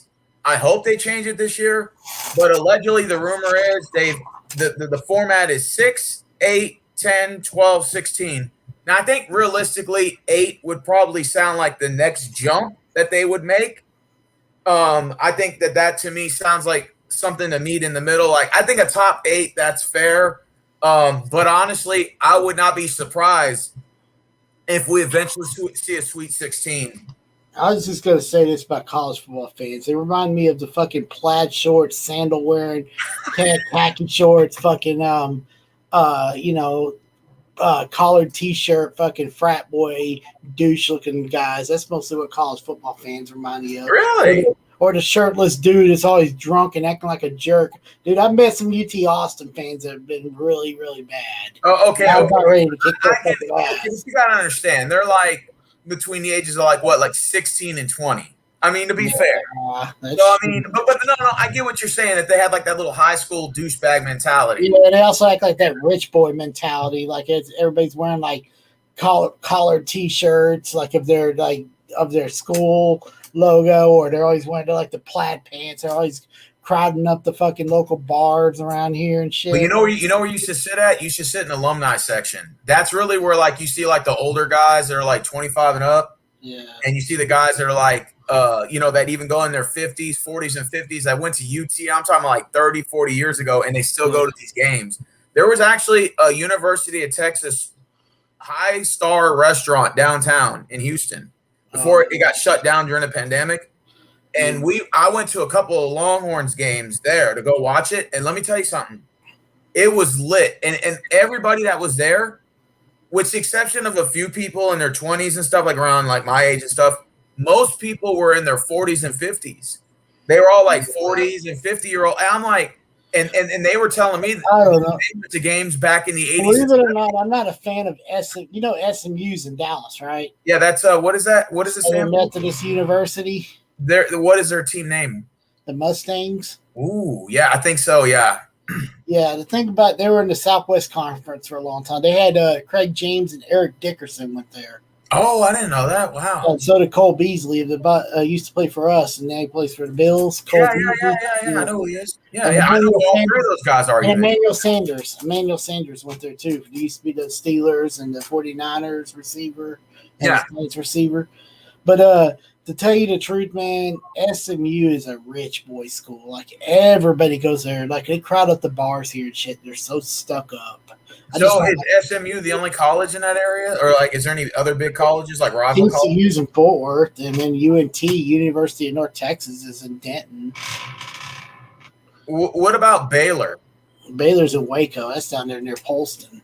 You know what's funny? Baylor won the March Madness bracket for men's basketball. Okay, check this out.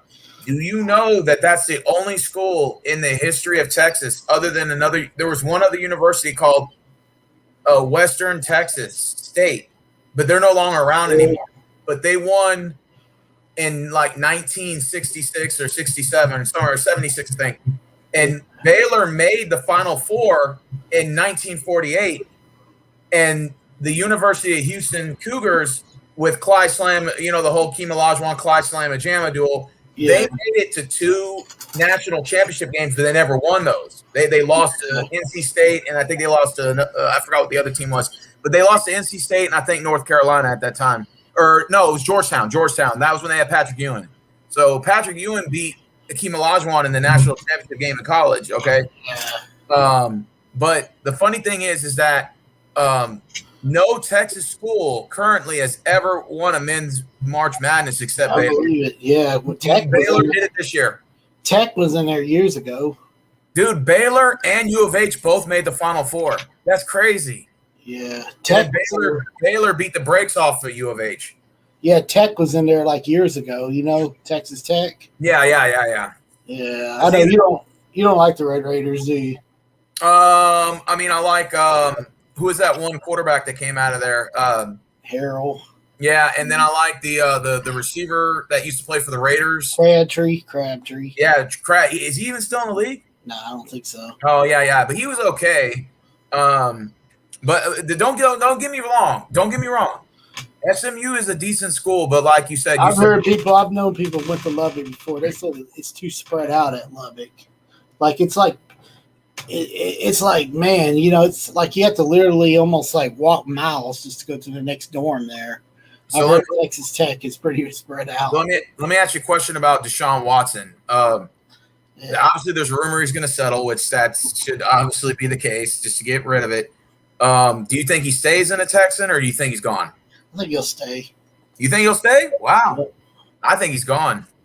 Oh, really? Yeah. I think he wants to change a venue.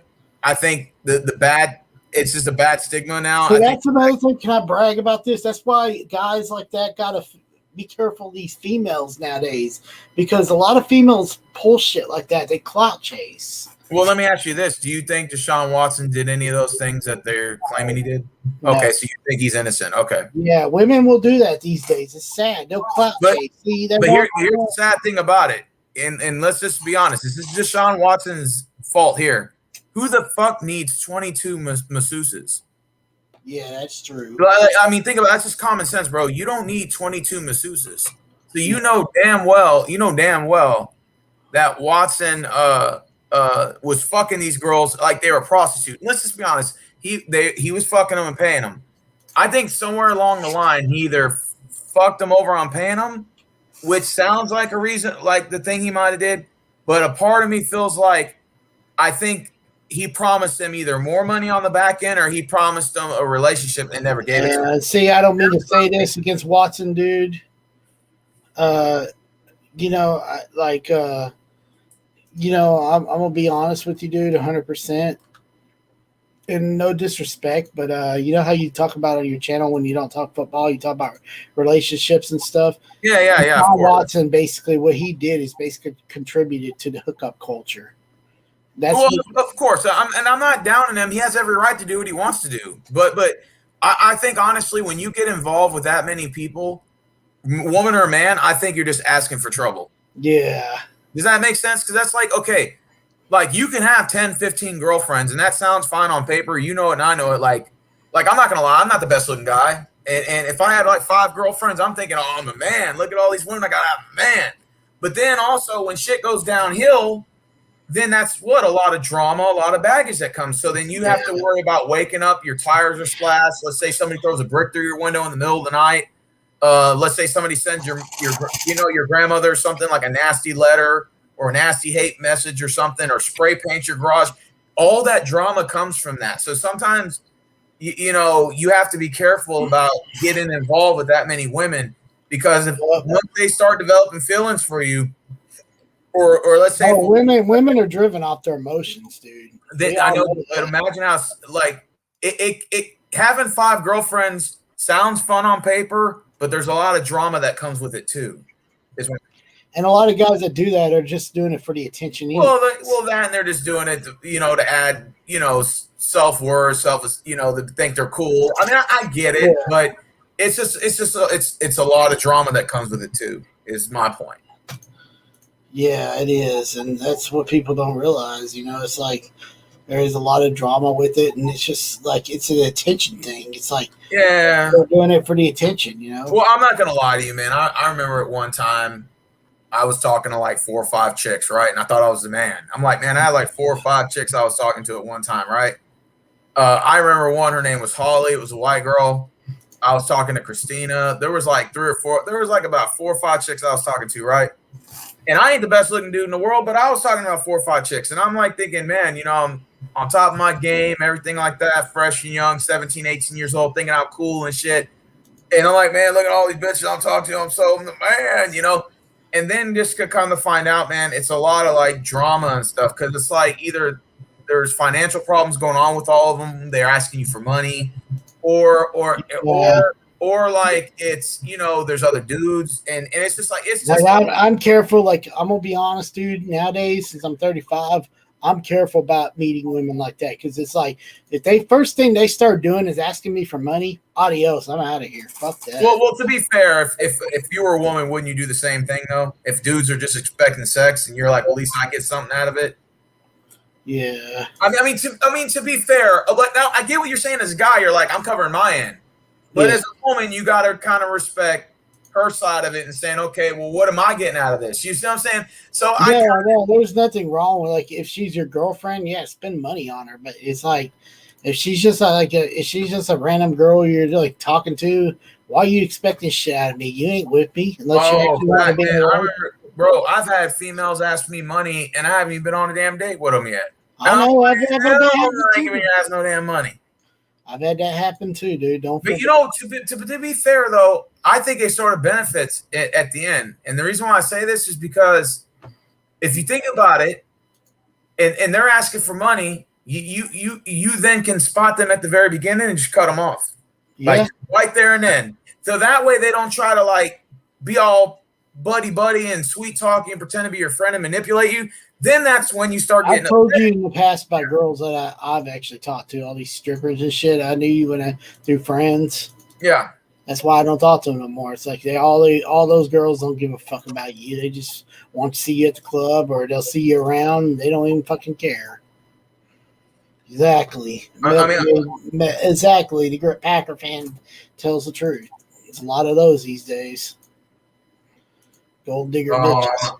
I got to edit the title a little bit. Let me take the Rockets Lakers recap talk, and then also I'm gonna mention. Let's see. Take the Deshaun Watson off. Hold on, real quick. We'll talk about Deshaun Watson. Yeah. I got to add to it, and then. Hey. Wait, hold on. Dating apps and. Yeah.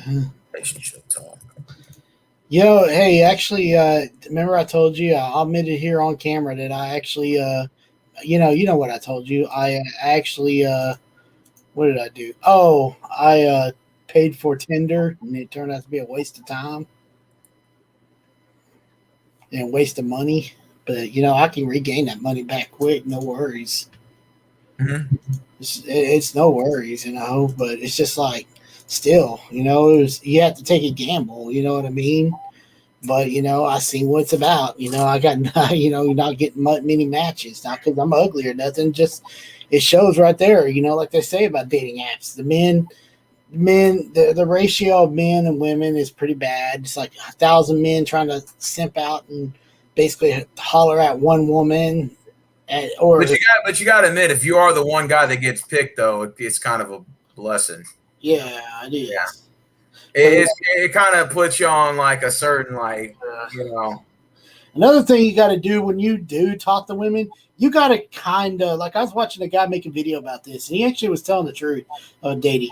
Don't spend too much time texting her. Try to get her number and try to set up a date or video chat with her. You know what sucks though is like it's like I have like a regular job, so I have to actually work around my schedule, bro. It's not as easy as it is for like normal people that either have like they're self-employed or whatever. Because I do I'll tell you the truth, I don't have an easy life too. Like my grandmother, you know, I still stay with my grandmother, and you know she's been in the hospital lately and stuff, and been having a lot of issues. Well, I guess what I meant to say was it's easier to work around your schedule when you're not a 9 to 5 guy like me.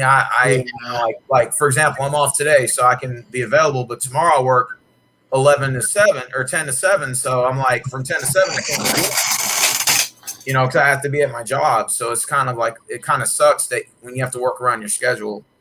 You know, like I used to be able to hang around with a lot of people before I got this job at Walmart, man. But after the pandemic hit and all the jobs slowed up, I had to get a 9 to 5 too to add the income that I'm not getting as much on the other jobs. So, but what sucks is I have to sacrifice all that time, you know, to be at work. I think dating apps. They make dating apps. They make dating apps for, you know, for people like you that don't have a lot of time. You just swipe left, swipe right, and see if you can meet somebody. Then when you got time, you can make time for them. You know what I mean? But a lot of people nowadays on dating apps don't even want to act mature. They just are so immature. You know what I mean? Yeah, I hear you. But hey, Travis, let me go ahead and end this live stream because there's only like 2 people watching anyway, and we'll continue to talk on Facebook. How's that sound? All right. But let me end it real quick. You can stay on. I'm going to go ahead and end this talk. I got the Texans at between 3 and 4 wins. Travis, how many you got Cowboys at? 14, right? 14 and 3, but I can see 10. I can see 11 and 6 too. Okay, all right. Okay, yeah, I got us between 3 and 4 wins. I don't have the ceiling high with this team. I'm fine with that. We're in complete rebuild. I'm content with that, so I'm not angry. I'm a little bit like have that stung. It kind of sucked to that to like it hits my ego to have to say we're going to be a losing team next year. But it's okay because if we're going to rebuild, we're going to go in the right direction. I have no problem with that. But I'm going to go ahead and end this stream and go from there. So it's going to be me and Travis officially signing off. We'll probably talk later, you know, more about this topic and, you know, go further into it. But I just want to keep it strictly sports, so we're going to sign out. Then Travis will continue talking. Oh, yeah, Travis said peace out. Yeah, having their drinks and gators.